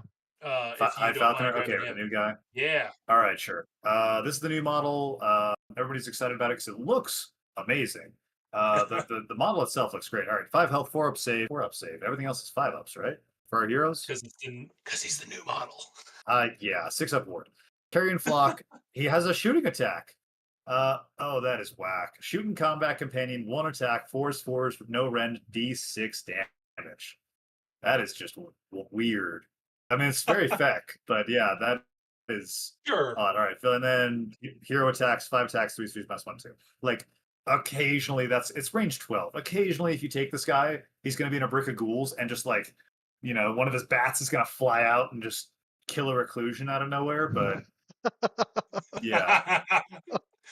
All right. your Yep. hero fees. Be mine eyes. This unit's gripe is a token. I love gripe, by the way. Love everything Gripe about is it. great. All right, picking a unit within 18. All right, I was wondering what the range restriction was going to be, and not in combat. Interesting. Mm, Place gripe next to it. If the target's destroyed, remove this Ooh. unit's gripe from the battlefield. So this seems like a once per game type deal. So while this unit's gripe's next to a unit, ward rolls cannot be made for damage points inflicted on that unit by this unit and friendly surf units. Okay, so Womp this womp. guy really wants to be sitting in a brick of ghouls. And then his passive, Sir Felgren is Abroad, which is the delusion that got released, which was subtract 10 from the control scores when units while they're in combat with any friendly surf units or any friendly non-hero flesh and quartz monster or beast units. So I don't want to see a horror. I don't want to see a Morbeg. I want to be next to Crypt Guard and beast players and ghouls, and we're going to kill stuff. I mean, to be fair, stuff without wards combined with sheer volume of ghoul attacks is kind of neat. They cut off his Warscrolls, so you can't see. I cannot imagine that he is a wizard. No. He's No. a unique. Yeah, man, this is an interesting one. With what we've seen so far, I'm like gauging him against other heroes. I don't see. It is a very specific list that wants to bring this guy. Right. And we have the ability in our prayer lore to turn off wards. Yeah. And we can take an item to put that on any character. I don't like him, unfortunately. I love the model. Don't get me wrong. I love Model's the model. great. Rules The wise, fact that it's the gripe token is only reducing or no damage or no ward rolls for surf units. Like, you'd better be playing 80 plus surfs for this to really come up in any effective manner. yeah. Thomas, what are you thinking? I think that only a flesh wound for this new model in relation to everything else, just because it's redundant with a lot of things. And Yep. it feels like it's got the Gloomspite get the old Gloomspite get keyword bingo. Like it has to be not in combat. You have to be next to a serve. Like it has to be serves. I don't know. I'm not impressed. And then It's a bummer to be a new unit and come out with flesh wound. I would say that I would only take it with that, or if I were running a monster mesh list, because monsters and beasts reduce control significantly with that delusion, and that's like a late game thing. I don't know. It's still like I'm not hot on it. Sure. For All sure. right. All right. I believe we have the Jump into Vargulf up Vargulf. next. Ooh, Vargulf I And think this is next. my That's your boy. yeah, this is my boy. I love the Vargulf. He is one of the models that really drew me to FAQ, actually, and he was one of the first models that I painted for the faction. And just when you're talking about just real love for the model here. Okay, but we're gonna get into it. He's movement 10, 8 health, 5 save, 6 support. That's all the same, but he is now only 1 control. That is Why is that, Wyatt? Why is that, Wyatt? Oh, I have no idea. But I hate that. That sucks. Okay. His claws are the same. His dagger-like fangs are the same. Still anti-infantry on everything. All right. Oh, he's a beast. All right. yeah. I mean, yeah, he's beastly. What Moving was he on. before? Was he 2? Yeah. Was he 2 before? He was a control hero. 2. All right. He was an a hero. infantry Oh, hero. is he no longer? Oh, he is no He's not a hero? longer a unit. No. Or he's no longer a hero. He's Oh. not a noble. So he can't muster. He can't take artifacts anymore. Heroic This traits. is a whole nother thing. All right, he is going down to like 80 points, and he's going to be sniping infantry. That is okay. So the victory feast. If any models were slain by this unit this turn, heal D6. If this unit is in combat, it can move 10 inches. It can move through the combat range of enemies, but must end the move in combat with the units it was already in combat with. Sort of move. This unit is not in combat. It can immediately move 10. But cannot end the move in combat. So if you're killing, like, I don't know, this guy is really good at killing like MSUs, right? MSUs of like 3-up save infantry. He's really good at killing Stormcast, and like stuff like that. If he kills a model now, instead of just making a retreat, he now has to stay in combat unless he fully wipes the unit. And if he fully wipes the unit, then he can move 10. But he no longer can move as if he had fly, because they got rid of that. Yep. Because he used to have that. It says if Sorry, this what's up, unit Tom? is in combat, this unit can immediately move Yes. 10. Yes. Sorry, I thought you But he said has that. to stay in combat. Yeah, but if it is in combat, it can move 10, but must end the move in I combat missed that. with Oh my the god. units it was already in combat with to start the move. And Oh my then, god. if it's not in combat, so if it kills everything, then it can move 10, but it cannot end the move in combat. This is such a big downgrade, unless they make him like 80 points. Yeah. Like, he is still as killy as he was into stuff, Sure. but without Feeding Frenzy to give him an extra attack on those dagger-like fangs and immense claws, his output drops. Like, he is not consistent without Feeding Frenzy. That I know for sure. He's also a beast who's got control score 1. Yep. This is Yep. no longer the Vargulf we've known throughout 4th edition. Oh my god. not This at all. is the He can't- first one. There's no right. This is a big drop. This is a Yeah. big drop. Massive. No muster, no place of Nope. power, no artifact, no heroic trait. Oof. Now, can you now take 8 of them in an army? Sure, I guess, if that's really what you want. I mean, if his points are right, I could see this guy being very useful because he's still pretty destructive and like against small groups of things that just like scouting force units, he's gonna mulch them. Like Kurenai, Shadowstalkers, Yep. but even against Vargheists, he's pretty decent for the right points And cost. But his points had better be dirt cheap. And he's benefiting from all these random things that have come up that have been affecting Beast, right? So like Felgren's rule and whatever. You could take him in a unit, like you could take 2 of these with your Gore Warden, and you could go drop that on, a little soft-bellied infantry target. So like, there's play, but boy, I think he's at least taken a flesh wound, if not 10,000 years dungeon. This guy's been down hit. 10,000 Dungeon. straight to 10,000 years dungeon.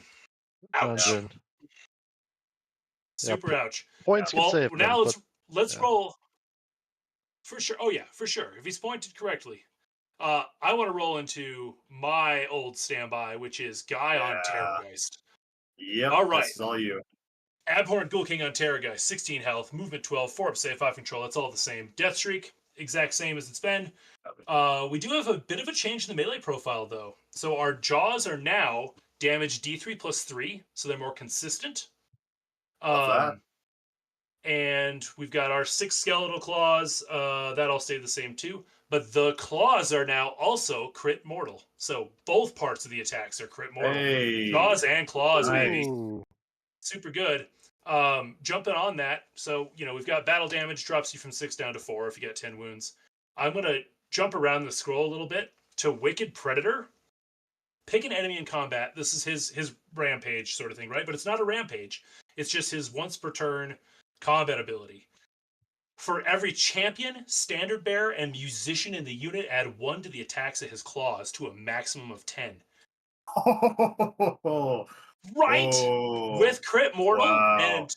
And didn't we Skeletal Talons. Like so good. Starting at 6 can go up to 10 if they've just got a reinforced unit with banners and champs, right? Or banners and musicians. Super good. And now, remember, there's a character on this. So if we are putting our the Savage thing on there, you can get that up to 12. Super good. We got our 3, and then Feeding Frenzy, 13. We've got our 3 jaw attacks. That can be 5 from, the heroic trait as well. 6 with Feeding Frenzy. We've also seen a couple other things on adding in attacks. Delusion for this guy, right? He is an Abhorrent. He's up there. He's a Wizard 1. So while you believe in this delusion, add 1 to the attack's characteristics of companion melee weapons used by Flesh Eater Courts, wholly within 12 inches of a hero, of which he is. Of any friendly Flesh Eater Courts heroes. Courts heroes, yeah, right? So now we're looking at 3 as a base, plus 2, plus this 1, plus the Feeding Frenzy. That's what, 8 possible attacks there off those jaws.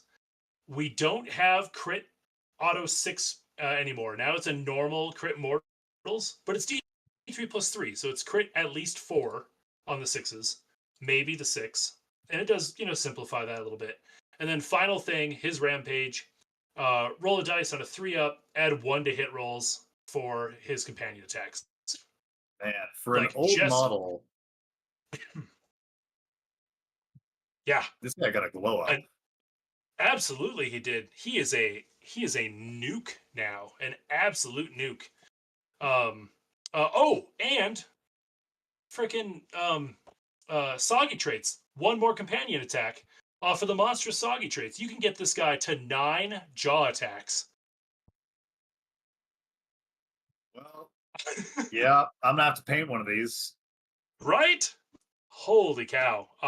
For me, this is Drank from the Grail. Like, from his current iteration, maybe not from what he's always been in the past strikes first sort of stuff and whatever, but from where he is right now, this is a Drank from the Grail. And he buffs companion weapons, so that's like that's not just monsters. That's your Morbgheist boys. Morbgheist too. That's your Morbgheist. That's plus 6 attacks on Morbgheist, and that does not include Feeding Frenzy. Right. Correct. Yep. Another thing to point out that's good. With Wicked Predator, which, by the way, Wicked Predator is just a great name because I'm listening to a book where apparently that's a New England thing. It's always wicked, man. So this Wicked Predator, it's the extra attacks that you get. Normally, with something like this, you have to dump all your attacks into one unit. Only the extra attacks have to be allocated to the big unit. So good. That means that you can come in with your regular profile and still laser beam somebody, but it's just free damage on the big jerks next to you. And then for Shannon, who will be the one guy running the menagerie, you get that +1 to hit on all your Terrorgeists, and you get to do Wicked Predator on all your Terrorgeists, right? So it's good. It's super good. Super good. Yeah. Super good. Just to jump down to the unwritten version. They've got their Shriek of Terror is their rampage instead. Roll a dice for every model in the target unit. For each 6, do immortal damage. If you do at least 3, subtract 1 for hit rolls for the target attacks. Amazing. So good. And it's got Wicked Predator as well. I think that was the same as before, right? That sounds familiar to me. Wicked Predator. Yeah, maybe. Yeah, you might be right. Did it have the -1 to hit part on it? Yes, it did. If 3 or more damage points were allocated by the target. Yeah, I think that's the same as it was before. But still, I would say an upgrade for the Terrorgeist. Oh, yeah, all it's crit mortals on his talons. So good. And speaking of, I have started painting a Terrorgeist. The first one since the stream started. Hey! Since we started listening to this Warscroll, he started painting the Terrorgeist. Yeah, exactly. It's right here. Excited to start seeing Terrorgeist again. All right, real quick. I think the character one is Drank from Grail. I think it's just normal buff on the standard Terrorgeist. Deluded Grandeur. Deluded Grandeur. How about you? You guys both agree? Cool. I would agree. All right. Yep. What's next? Toss over to Dragon Rider. Take it, Wyatt. All right, the Ghoul King on Zombie Dragon. Okay. Oh, this is the one I'm excited about because they alluded to this in the Warcom article. All right, 16 health, 4 up, 6 up. Sure. Baleful Breath. D6, 2, 4, 1. Damage 3. Was it damage 3 before? Yep. Nope, that's all the same. Okay. I've not run this thing. All right. Gory Fangs, Talons, 5 attacks, 3s, -1, 2. Draconic Jaws. So instead of crit mortals like the Terrorgeist, they now have crit auto wounds on all their companion weapons. 4 attacks, 4s, 2s, -2, flat 4. All right. Yep. That's a glow up. Yep. That's a buff. It used to be 3. -1, 2. Yep. I was going to say, yeah. Okay. He degrades. Sure. All right. Passive for the Kingdom. All right. This is okay. Let's see what it is. For the Kingdom, his Delusion. Add 2 to charge rolls for friendly Knights units and friendly Fleshy Quartz monsters that are wholly within 12 inches. And add 1 to charge rolls for friendly Knights units, friendly Fleshy Quartz. Instead, while they are wholly within 12 inches of any other friendly Fleshy Quartz heroes. Okay. we already have a lot of bonuses to charge from what I'm seeing in this army. So that's interesting. All right. Monstrous Hunger. While they're holding than 12, this unit's friendly non-hero Fletcher monsters can use charge abilities even if they use to run ability in the same turn. That has stayed the same if I'm not mistaken. Correct. Yep. Okay. And Draconic Terror, his Rampage ability. Pick an enemy unit, roll a dice. If it exceeds target's control characters, the target cannot use commands for the rest of the turn. Okay, so again, I have not put this guy on the table before, I don't think, but that all looks pretty familiar. He's a little bit more killy. He's got an extra attack. That passive is interesting. I mean, +2 to charge is +2 to charge. Like, that is awesome. Okay, he's interesting. I don't know. I wouldn't say he's upgraded or downgraded. He seems to have stayed pretty much in line with what I would expect. I'd put him at a small upgrade because of the addition of the auto wounds and the damage 4. But again, yeah, all of his rules and abilities are pretty similar. His profile got a little nicer. The plus the charge, you're right, we've got a lot of sources that otherwise, but if you're not running Oosh and you're worried about getting forced out of your offense side, is it bad to just have another one that is let's keep charging and keep doing damage? So I think it depends on your list. Yeah, man, I gotta say these delusions are not. There's no defensive one that I'm like I'm gonna miss Defenders of the Realm. I'm just gonna say that. There's no Defenders of the Realm yet. You're right. No Defenders. No Defenders. Yeah. All right. Okay. Royal Zombie Dragon, same profile. Crit auto wounds, Baleful Breath still the same. And it's still got its on Rotten Wings, so you can set it up in reserves and then remove. Or no, sorry, no, it doesn't. So once you remove it from the battlefield and set it up again on the battlefield, so you can't start it in reserves. It just has a free teleport once per turn army. Okay. And once per army, Soaring Terror. If a charge, roll a dice on a 3-up, it can move 2d6 and inflict d3. So that's all the same. Setting up in reserves versus being teleported while it's on the battlefield. Teleporting on the battlefield is strictly better because it's not a once per game effect. Right.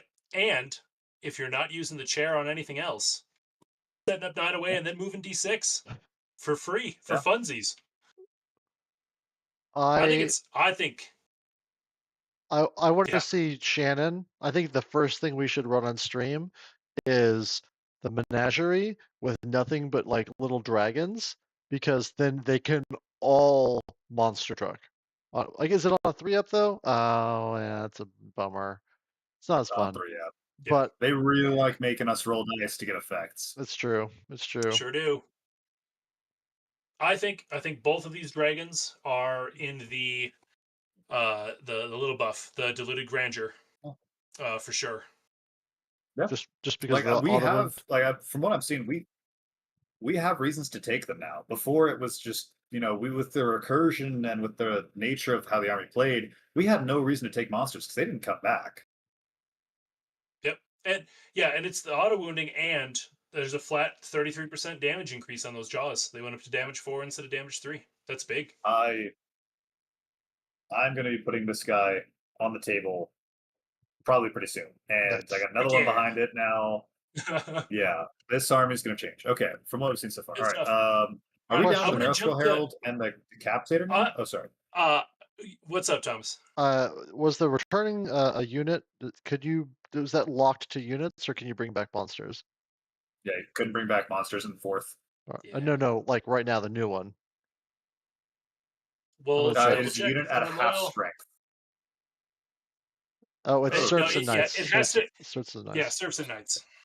All right. I know you want to get to Warscroll and Decapitator, but I'm saving them for the end to spread some stuff out. We're gonna do the flares.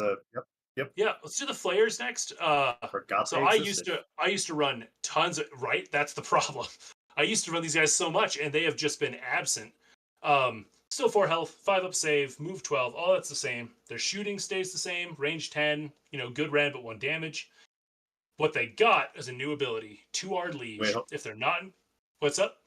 Oh, so we've skipped past the courtiers. The courtier. No, with the horrors and the flares, I want to do the unit first, because Okay. then you understand what the courtier does. Okay, to all right, them. let's do it. I'm on board. Yeah. I'm on board. Let's do this. All right, sounds good. So the base unit to our liege, if they're not in combat, pick them up and set them down again wholly within 12 inches of a Flesh Eater Court's hero and 9 away from enemy units. And their shooting range is 10. That is amazing for scouts. That is amazing for just being able to set up false, screens on the side. This is Zenestra. You have Zenestra's ability in flares for the ability to just pop back, right? Super cool. Yeah. Super cool. You can also retreat They and lost do the this. ability. Sure, yeah. This is only in your movement phase. Right. Correct. Yep. But yeah, you could pop out of combat with a retreat. Oh, and sorry. Yeah, okay. You retreat and then Yep, you pop them out. then All jump right, back. all right. Yeah. So they don't have the ability to, backpack around a foot hero anymore, but no one really used that Fine. once we got done with throne cycling. So I think this is a glow up. I think this is a small buff to them, mostly for scouting force. I think that this is a huge scouting force win. Read the courtier, and then maybe I'm convinced. Yeah, that's fair. So Courtier, still 6 health, 5 up save, 12 move, 2 control. He still has the weird shooting attack, but hey, they changed the lore. It's no longer a burp, now it's a screech. 10-inch range, 4 attacks, 4's to hit, 3's to wound, 2 rend, D3 damage. So all that's the same. He still has if he has any damage points allocated to an enemy unit, for the rest of the turn, add 1 to the damage characteristic of ranged weapons used by Crypt flayers that target the same unit. A little better there, little glow up, because there's no longer a range on it. They can be sitting away. They just both have to be shooting the same unit, so that's helpful. Little downgrade in they have to shoot the same unit. So it used to be you could use him to pick off something soft, and then you got extra damage on the flayers to shoot at something else. His other rule on Winged Steeds, pick a friendly Crypt Flayers unit that used to our liege and is wholly within 9 inches of the unit. They can immediately move D3, but can't end that move in combat. So that is just, so if you get your reinforced 6 block, to get them a little closer so you don't just have the front rank of 3 shooting, you can now get all 6. That's really what they're giving you there, which is nice. I'm glad they thought of that, but it's not massive because you could still just make them one line of 6. If you got table space for it. What do we think? Yeah. I think it's just this combo of the chair, where you can move D6 sure. because they were set up in the turn, and you can get. And these guys are knights, so you can give them +1 damage, right? That was the thing. Yep. And when they charge, +1 rend. +1 rend on the charge, so then they're 2 rend on the charge, moving D6 plus D3 after a teleport. Pretty good. It's not bad. Yeah, the interesting thing is that where the teleport's going to land you, because they don't the courtier does not get a teleport. Correct. And they can only go near a hero. Yeah, so you need to be moving them separately from the courtier, and then you bring them back to the courtier. I think this will be a skill expression chunk again. I think points are going to determine it, but any shooting unit that is 4s and 3s with a 10-inch range has got to be it's just so inconsistent. That was always my thing with flares, was the fact that they were 300 points, and for the points they just did not do a lot of damage. I think min units, like you were saying, for scouting force, I could see that working. Again, depending on points, but as usual, the combo with this where the courtier, let's see, pick an enemy with that any damage when allocated to it. So you can, it's a little bit easier, I think, to get the damage buff to go off now. Because I think before you had to kill a model, right? You had to kill a model, it sucked. It was so this is much easier to do that. So that's nice. You do have to target the same enemy unit, but you're usually doing that anyway. Okay, that's interesting. Again, I think we have a lot of movement shenanigans going on. Yeah, for sure. I think it's a small buff. I think they both get their diluted grandeur on it, and maybe we'll actually see them. I'll try taking them at some point. I like flayers. I got tons of them painted up. I've got 18 of them, so let's do it. I don't have a single painted player. That's Why are you fair. deluded as But- well, or are you mainstay? Maintain delusion. Maintain I'm insanity. mainstay on this. No, they are better. I would say they are better. They got deluded. Yeah. Okay, they're better. a little bit. Because A little bit. Yeah. I think they're the same. Yeah. All right. They're still not great, but they are I better. think I have a reason to take them now, where before I had no reason to take them. Now I have now I can see a build that like maybe takes them. All right. For sure. Um, why don't you take horrors? All right, so I'll read the horror Warscroll first, then we'll go to the courtier. Mhm. So the Crypt Horror, 4 health, 5 up save, 6 up ward, 7-inch move. All the same, 1 control. All right. Ooh, already I'm seeing a buff. Club Decepticon, anti-cav, +1 rend, crit auto wounds, and they have a native rend, I see. Oh, baby. Woo! Woo! 4 attacks, 4s, 3s, -1, 2. So to be good. fair, without feeding frenzy all over the place, we're gonna see damage buffs in our units. That's just gonna happen because otherwise, like that was how we dealt damage before. Now we're gonna see damage. Okay, the 4 attacks, crit auto wounds, and anti-cav. Cav is very strong right now. It's in a lot of lists. You're gonna see cavalry around at a 5-round event. I will see at least 1 cavalry like army. So that's great. Rend 2 into Cav. Awesome. All right, now, once per turn army, any combat phase, Holy Blades of Bone. 10 out of 10 on the name. Love it already. Okay. Pick an enemy unit in combat with seems to be the target. Roll 2 dice for each model in this unit. Add 2 to each roll if the target is cavalry. Again, these guys really want to be fighting the horsies. For each 5 up, inflict a mortal damage on the target. Oh my god. Okay. Wow. These Cryptors gotta glow up. This is huge. So they are dealing. Okay, so they're rolling 4 dice, assuming you have a block of 6. 4 times 6, that's 24 dice.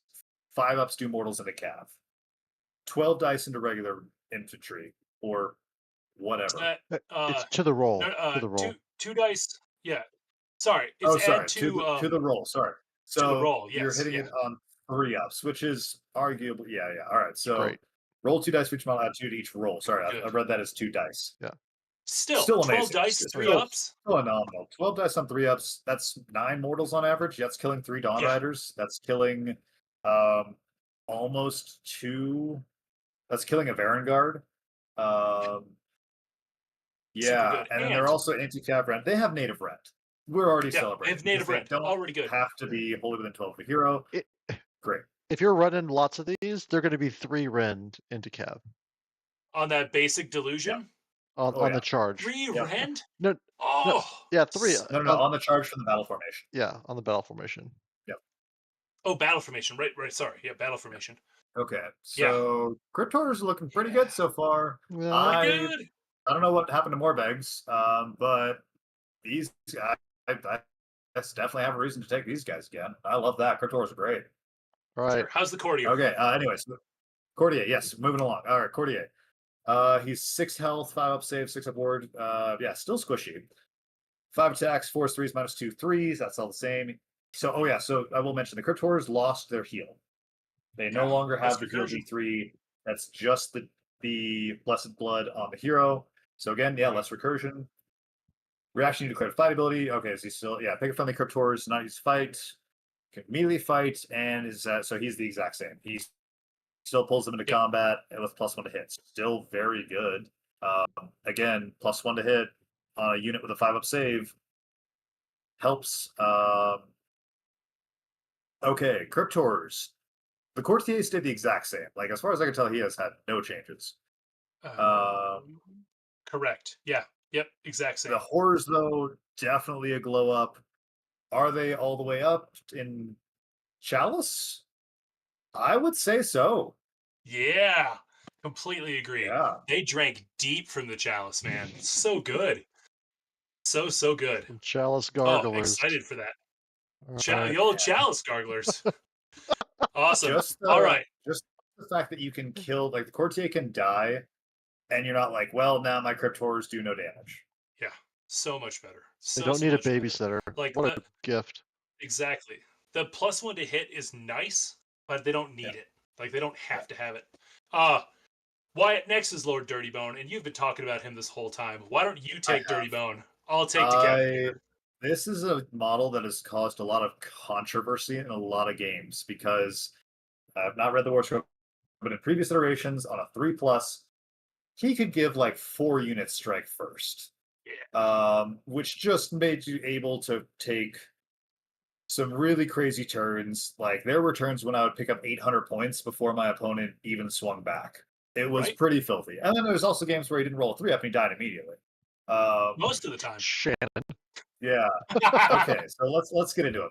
5 health on a 5-up, 6-up ward to control, bone scythe, 5 attacks, 4 3s, -1/2. That's all the same. Once per turn, enemy charge phase. Enemy charge phase. Kingston Treaty. Okay, pick a visible enemy unit within 6. This is in the charge phase. Roll this on a 3-up. Your opponent must decide whether the target will accept or reject the entreaty. Oh god. All right. Accept, the target has the infected keyword for the rest of the battle. Reject, they have strike last for the rest of the turn. So it's not strike first, but it is strike last. Again, I'm seeing a lot of strike last combat manipulation stuff in this book so far. And if they're okay, so now here comes the kicker though. Reaction. Your opponent declared a command, spell, ability, or prayer for an effective unit. Roll dice. It's on a 5+. They declared a command, the command has no effect. Command point is still used. They declare a spell, the spell or prayer fails. The reaction can be used more than once per phase, but only once per command, spell, ability, or prayer. Cool. So I'm never taking this guy again. Yeah. I also think 10,000 years dungeon. Would my opponent ever give themselves strike last when they're just like, okay, I don't need to all attack this unit anyway. I wasn't planning on it, so I'll take the infected keyword and have no downside. Right. Essentially, yeah. Straight to 10,000 years of the dungeon. Like if I wanted to set up a scenario where the person wasn't totally cracked out of their mind writing that rule, Nagash charges this herald. And the guy thinks about, do I want to fail 8 spells a turn on a 5-up? No, I'll just take strikes last, save it on my saves, and kill you. Thank you very much. Yeah. But completely messed with it. He also doesn't have his passive don't shoot the messenger anymore. Yeah. That's gone. This guy's, he was an auto include for too long, and they punished us for it. Yep. They sure did. Because they made him 10,000 years dungeon. Yeah. And he's still not a priest or a wizard. No. We do not. Yeah. So no. 10,000 years dungeon. All right, moving on. I'm moving on to the Decapitator. That's it. All right, Decapitator. Are you ready for this? Buckle up. Decapitator time. So, I just Decapitator, hopefully points stays pretty good. Normal the defensive profile stay the same. 5 health, 5-up save, 6 move, whatever. Headsman's Axe, still the same. 3 attacks, 4 to hit, 3's wound, 2 rend, 3 damage. He still has the fight in tangent with serfs, except now it's crit 2 hits instead of +1 to hit. I like that way more. It means you gotta. I like that way more. You gotta choose your effect, but it's kind of fun, right? But here's the big one. They fixed his ability. Ghouls with crit auto wounds? Well, you can't. Well, no, because you only get one effect. So you gotta pick it, right? You're quite correct. Yeah. No, sorry. Okay. But they fixed his ability. Off with their head. During the fight phase, right after you fight, pick an enemy infantry hero in combat. Roll 2d6. If the roll exceeds their health, they're gone. No saves. No nothing. Die. Love it. This guy drank from the grail and then spiked it on the ground and, threw up horns. Like, this guy, such a buff. If he stays anywhere near his points, the idea of I can take out any hero 11 wounds or less, maybe, is amazing. So cool. Yeah. Do you agree from the grail, or I would agree on the grail because he was just like the reason you took him before was because he was so much cheaper than the Marrow Scroll that when Charnel Vestments went up in points, you had to switch to him to keep your list at 2,000. That was the only reason you would ever switch to this guy before. Now, though, I have been talking to Shannon for a long time about how much I love Crypt Guard. And Crypt Guard with crit 2 hits is very spicy. And and the infantry hero, and it doesn't say you don't. So the thing I like about it is the fact that you declare a fight ability immediately after the fight has been resolved. Become infantry hero in combat. It does not say at any point you have to deal damage to it, you have to target it. It is just he has to be in combat. And when does this happen? You declare a fight ability. So Right after the fight. Yeah. right after the It's- fight. So he can go up to Eltharion and say, "Hey, I don't care if you have a 4-up ward. You only have 6 health. I am odds on to just nuke you." It's Yep. not an execution. It's an execution, because you just gonna kill Yeah. somebody and then kill somebody else on accident. Like, oh, and you're dead too. I It's was so good. joking It's so that I good. needed more of these guys because they were so dirt cheap. Now I need more of those guys because I'm not taking the Marrow Scroll off the shelf for the immediate future, and I Oh, need man. nobles. So Joss good. in So, chat so calls good. you out like, not my Eltharion. Oh God, he knows. Oh, that executioner's net, I will get it off. It is on the shelf behind me. I will go get it, and he will chop Eltharion to bits. All the time, every time. All right, it's everybody's Going for least favorite executioner, horde let's model. jump into what? Hey, now they have been proudly serving us since 1998 or whenever it was that model came out, 2008 maybe. They're doing okay. They're doing okay. Crypt Ghouls, 1 health, 6 up save, 6 up ward, just the same. 2 attacks, 4s and 4s, crit auto wound. Got to choose with the decapitator. Royal approval, they get their rend from getting a babysitter. Nothing changes. They're the exact same thing. No, there's not even discussion. Nothing changes. Moving on. The crit 2 hits. Moving on. There's a lot of sources of +1 to wound, and the crit 2 hits. Did you have access to that elsewhere before? What, crit 2 hits or +1 to wound? Crit 2 hits. Nope, that's new. I just Which want to is throw out kind of there cool. that that's pretty good. If you get +1 to wound on them and then crit 2 hits, you're no longer non-bowing into a bonus to wound for a unit that skips the wound roll. You are all of a sudden, True. you can all out attack 3s and 3s, crit 2 hits, -1/1. Like, you're going to send some people into the next dimension. It is, I will say, that is very true. And I think it's good because we don't have Feeding Frenzy, and Feeding Frenzy was the only thing that made these guys good. Because And without the Marrow like, Scroll Herald. oh yeah. All right, they're the same though. They're the same. They're the same. They're the same. Do you want to take Crypt Guard next? You like those Yes. guys? I do very much. I think so just the models are great. They're very thematic. The kit goes together easily. And Yes. for a small little 25, I think they're on 25s mill base. Yeah. That's very nice. Okay. So let's see what they have. 1 health, 6 up. 6 up. Makes sense. Cursed weapons. Ooh, I'm already excited. Anti-charge +1 rend, and they now have crit auto wound. Wow. Yeah, that's awesome. All right, 3 attacks, 4 force +1. So that's the same. But anti-charge +1 and crit auto wound for a unit that was already amazing as a screen. Right. All right. Royal Body card. This looks the same. Flesh Course Heroes are interesting. Well, any non-friendly monster. Friendly non-monster. There we go. Got there. There you go. Flesh Course Hero. Non-monster. Okay, so that's all of our, but it doesn't say infantry specifically. Because that is all of the non-monsters. Yeah, it is, but I think it's just a weird wording thing. All right, anyway. Yeah. Both this unit and the heroes have ward 5+. All right, Holy Within the Student's combat range. That is, I believe, different than I believe it was before. They were 3 models. Like Holy Within combat range of 3 models. Like it was a weird distinction, but I like that change. And then once per turn, Army Elite Guardians. This unit is in combat with any units that charge this turn. Roll it. Oh, I already love it. Roll dice. Out of 3 after this turn, this unit has strike first, but ward rolls cannot be made for it. Who cares? There is so much combat manipulation in this army. Strike first on a 3-up. Okay, so before these guys were 100 points for 10. Do you still think they're 200 points for 20? I bet they get a 10-point slap on the wrist. Yeah. I think that's I would, it. 100. Yeah. 20 points. 20-point slap on the wrist. I guess. Yeah, but I would be scared because they're so light on wounds. But man, they gotta glow up. 6. So if you are doing that strikes first up against something coming in, that is 61 attacks, 4s and 4s, auto wound, 3 rend. Right? No, 2 rend. 2 rend. 2 rend. 1 damage. 1 damage. So yeah. That is just for, let's say they got the 20-point, like at worst, they get the 20-point nerfs. They're Yep. 240 now for a 20-man. Yeah. That is still That's a great. fairly cheap screen. That is kind of a screen, kind of just a combat unit. Yep. And man, I'm looking at that, and as an opponent, it's the same thing with Wardens. Like, you just don't want to take that chance of like, I'm gonna charge this guy, they're gonna hit that 3-up, and now I'm out half of my units to this little freaking screen. Right. And if you're running Glorious Banquet, they're hitting on 3s now. Yeah.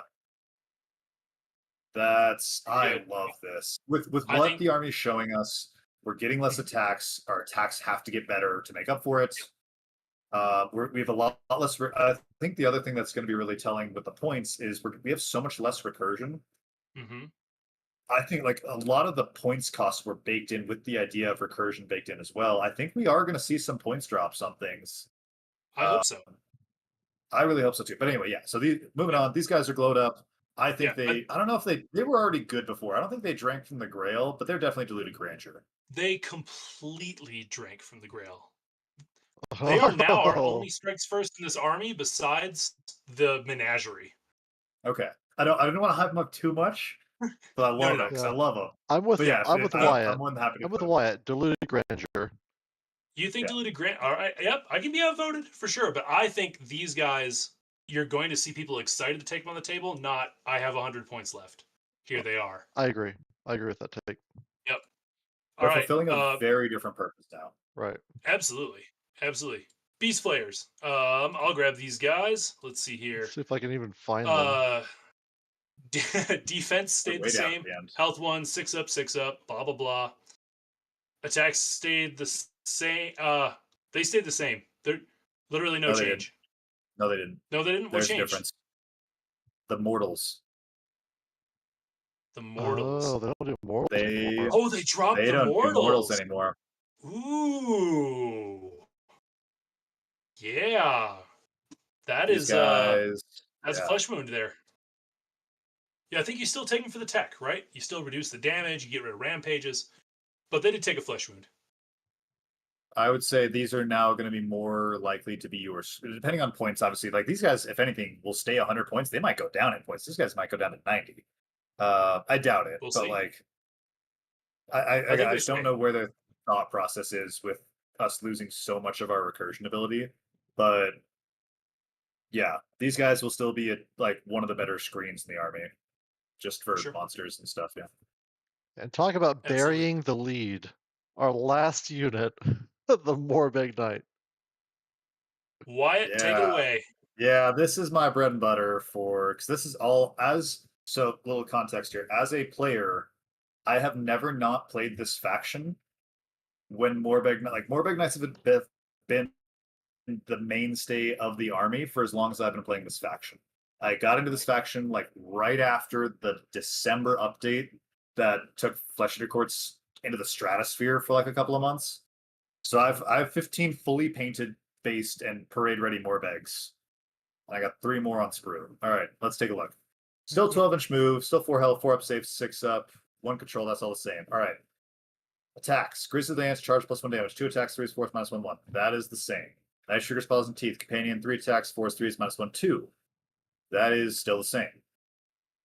Okay. Don't like that because just those stats because we don't have Feeding Frenzy anymore. Right. And that is what pushed these guys over the edge in terms of damage. They also have a lot less recursion. No Defenders of the Realm. And no Defenders of the Realm. Once per turn, army end of enemy turn. Pick an enemy unit in combat with this unit to be the target. Inflict D3. This unit can then use a retreat as if you remove phase. No mortal damage. All right, so it can retreat in any turn.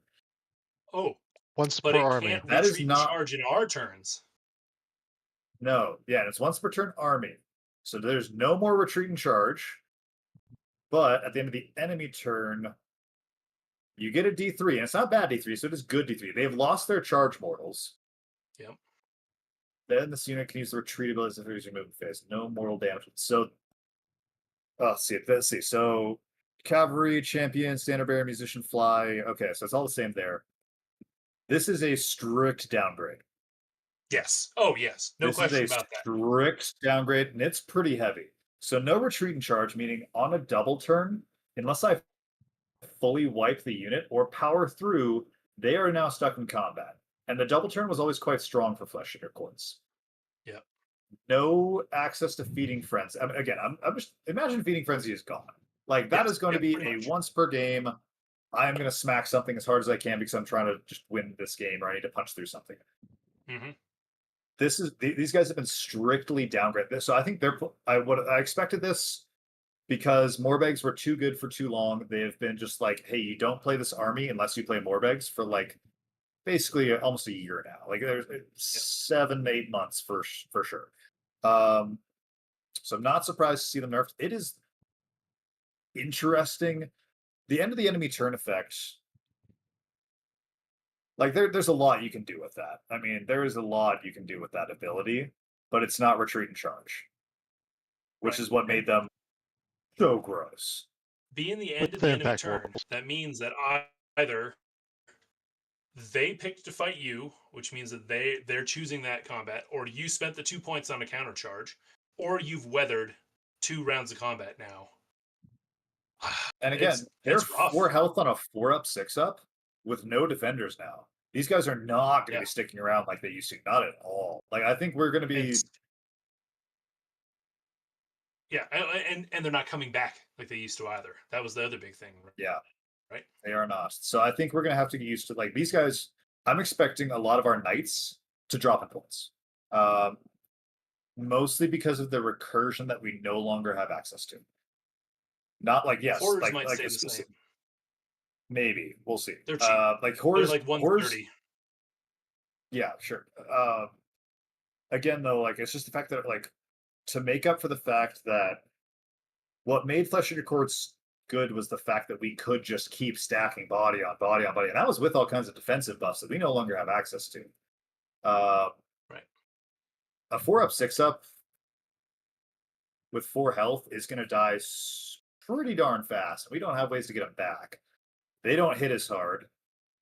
They're not as utilitarian.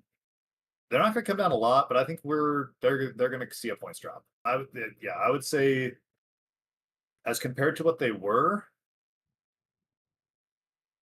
man, I'm feeling 10,000 Years Dungeon. Do I think they're still going to be useful? Hell yes, I do. But Yes. compared to the absolute god hammer that they were, I would say 10,000 Years Dungeon. I would agree with that. I think you'll still take them to have the mobility and such, but I think now a flare fills that role too, and it'll come down to points as to whether or not do you want to do flares or do you want to do really Morbghests. come down to points. It'll really come down to Yeah. points because these guys are going to get cheaper, but I'm really interested to see where our threshold is for like wounds per point. Because without that recursion, like if they don't do it pretty well, we're going to be dying so fast. Like you're going to be able to pick up so much in a single turn, and we won't be able to bring it back, or like even bring back more than a single unit in a turn. And suddenly your fact opponent's just like, well, I just got tabled. Yeah, and this is going a lot closer back to the 2nd edition iteration effect, which was I kill you fast instead of I come back all the time, right? Like it was all about damage output in 2nd edition, and then 3rd edition was all about recursion, and they seem to be trying to swing the pendulum back to damage output again. What are you thinking, Thomas? Yeah, it looks. Yeah. So my hot take, I think that you're going to see at best a 10 points drop in the Morbghests. Why do I think that? Yeah. As I violently hurt you in your hearts with those words, I still think they're very good. Like I don't agree with 10,000 Year Dungeon. I do just a flesh wound. Why do I think that? I think that sure, you no longer mega spam them because they were absolutely cooked, and it was compounded by traits that cooked them harder because you could bring back whole models. However, they synergize in this new book with the two best things right now. So, like +1 attack, like Bangarang on the mount, which I've been told by experts on this call are the attacks that matter, and then you get extra rend on the rider, assuming that you take the +1 charge, and you can deep strike them with somebody else that got a buff, and they're fast, and you can move in your movement phase an additional amount. So plus you've still got +1 to wound, that spell's still there. So these guys are 2 Ren plus 1 to wound, and then they're plus 1 attacks on the mount. You can make them plus 1 attacks on both people once per game if you send them in with a Dum Dum or they're anywhere near this guy who's going to be murdering guys. Then afterward, you can super power through because it doesn't require a command point. It doesn't care how many wounds they are. And you bounce back and then you power through for real on this guy. And so you come in, you have all these movement tricks, you kabam bam, and then you pop back off, and then it's good. Is it gonna? Are you just gonna do that and like win the game by running nothing but those 2 units? No. The army has definitely changed to be a more cosmopolitan force where you're taking horrors, you're taking this cool dude. Man, he's cheap. Let's throw him in and execution somebody. We've got horses gone wild. Uh, we've got freaking weird stuff with the noble lust where you're moving around in their turn. Even though these guys got nerfed, they're still doing work. Lord Dirty Bone is on the shelf, watching everyone have fun. It's great. Like these guys here, Yeah. you bring them too because like they're good, but you don't want an army of just them. You just want them there to stand in front and like make charging you sad. As these guys jump back and forth in front of them as they walk up towards you, come up and you bounce back. And then if they're too close to you, then you can do that entirely in front and then back behind your guys. And if there's nothing to bounce back off of, like great, you kill everything. Seems like something Shannon would do. Yeah. Anyway, that's my spiel. For anybody that's like spiraling on this book, it's definitely different. If that's bad for you, no worries. Hugely. Yeah, and I don't think anyone here should be spiraling on the book because yes, I do think that some of the stuff that was carrying it did take hits, but I mean, look at where the tier list is sitting right now, right? The majority of stuff either stayed the same or got a little bit better. It's a different army. It's a lot like the 2nd to 3rd edition jump. It's a big change. It's a big shakeup, but that doesn't mean that there's no play in it. I think that there's plenty of play in this book. I think it's gonna be fun. I think it's a really fun shake up as far as kind of thinking about the army and how it functions. I'm excited for it. I would agree. I think that as somebody who has played this army basically cookie cutter list for like the last 6 months, I was very ready to play something that was not Morbgheist. As much as I do love the kit, I love the model. I think they're great. I wanted variation and I wanted variety. Just as a player, I think it's fun when like your book is deep enough, and I think this book very much is, that it's gonna have more than one correct build, where for a long time now it has had one correct build and everything else was just competing for second place. Yep. Yeah, I think that's absolutely true. Absolutely true. I think if I had to kind of wrap up on it, I know we didn't talk about the armies that were down or the regiments that were down, but the stream's gone on for a long time. And spoiler alert, I'm not super excited about either of the 2 of them. That could be a fun separate video. But if we had to overall throw the book onto the ranker list here, I would argue it's either Diluted Grandeur or Maintained Insanity. I think that what Feck had was strong, right? All of that recursion is super strong, and big things of Morbeg Knights and Oosh is strong. But the variety and the fact that your opponent's not going to just sit there and be like, well, yes, Morbeg Knights and Ushoran and Lord Dirtybone and a Cardinal. I have played this before. They're actually going to have to think about your army. I think there's a lot to be said for that, in my opinion. Wyatt, what do you think? It's just like an overview now, having looked at all of it. Yeah, wow. I mean, it's a lot to take in. I'm definitely gonna have to break it down because I still am kind of coming at it from a very from a mindset of like this is the fact I've known for almost a year at this point. But I would say from a list building variety standpoint, it's amazing. I think we have a lot of options in terms of how I want to build a list. I want to like. I actually kind of want to return your question. The question: how many abhorrents? So how many units? How many heroes are you going to take in an army that have delusions? Because your delusions are going to build your army, and how you build your army it's going to change a lot. So how many abhorrents are you taking in a standard 2K, do you think? I think you take two. Yep, two or three. But I think it's because you get yourself a couple more options for your delusions. You've got one guy to kind of be safe with, so that you still have the ability to summon in case the other one dies.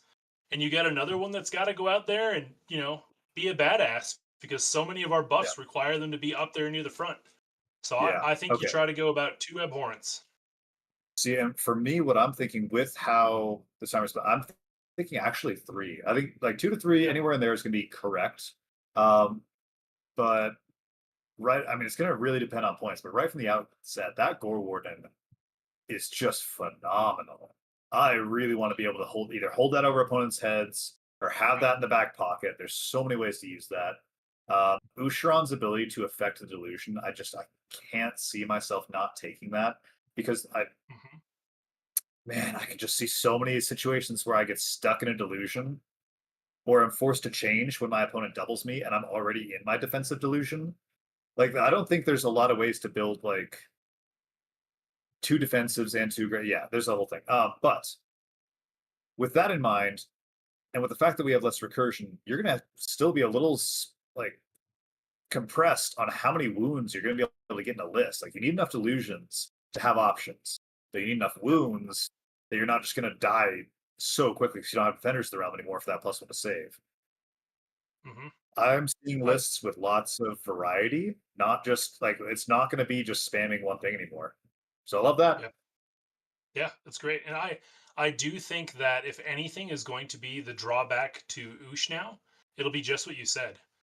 I think he's still going to be our most expensive model outside of Old Bones, and I think that that is going to cut down on the amount of wounds we can put on the table. And it's a matter of, is it worth it or is it not? And I think that just time will tell, and games will show, right? Yep. Yeah. Thomas, is Yeah. someone who plays against a lot of feck, what are you thinking of this book? Plenty of shit to be afraid of. You like fighting before the end of the fight phase? Buckle up. You're going to be fighting at the end a lot, more than zero at least, right? Um, there's going to be a lot of tricks. You So like much more, combat manipulation. yeah. You like mortal wounds? Great. One of the best units does nothing but mortal wounds all the time, and it's fast. You got to watch out for the executioner. You got to watch out for crazy shenanigans from Noblest. You got to watch out for the stupid fence. Fuck you, fence. And That's so good. the just I'm afraid of the stupid guard that are anti-charge fight first on a 3-up, 31 attacks, 4s and Those guys 3s. look amazing. There's been so many times I should know not to, like how good they are, and I still charge them in Wyatt's game, and he tells me what he's doing. I'm like, this fucking cheater. He didn't tell me that this does this. Um, so There's so much output for as and the, small as those models are. and It's crazy. they've only gotten better. And I personally, and I might be off base here, I no longer think that you have to take Ushoran, which opens up even more room in your list to do stuff, because I think the best lists are going to be the ones that have the most like tools. So it's either way, he's still amazing, right? That's not to say you're wrong to take him if you're listening and whatever, but uh, it's just that there's a lot of cool stuff. The internal balance of the book feels way better, and I love to see that. Yes. Yes. There's like you can choose the thing, and it's not the one choice that you were given. I don't know. I could go on. I like it. Points, obviously, notwithstanding, but I'm hopeful for my Freck friends, and I'm fearful for my win rates. Oh, fantastic. Well, guys, thank you both. Wyatt, thank you for coming on to the channel and Yeah. doing this. Yeah. This was a lot of fun. It's great to get your insight on it. I look forward to we got what? We got the tournament coming up at the end of the month here, and then we got Flying Monkey right around the corner. Big stuff. Hi. Gonna be super fun. All right, friends. Thanks for joining us. We'll be back tomorrow probably, where I talk about Hex Wraiths for 3 hours for the Night Hall review. All Excellent. right. All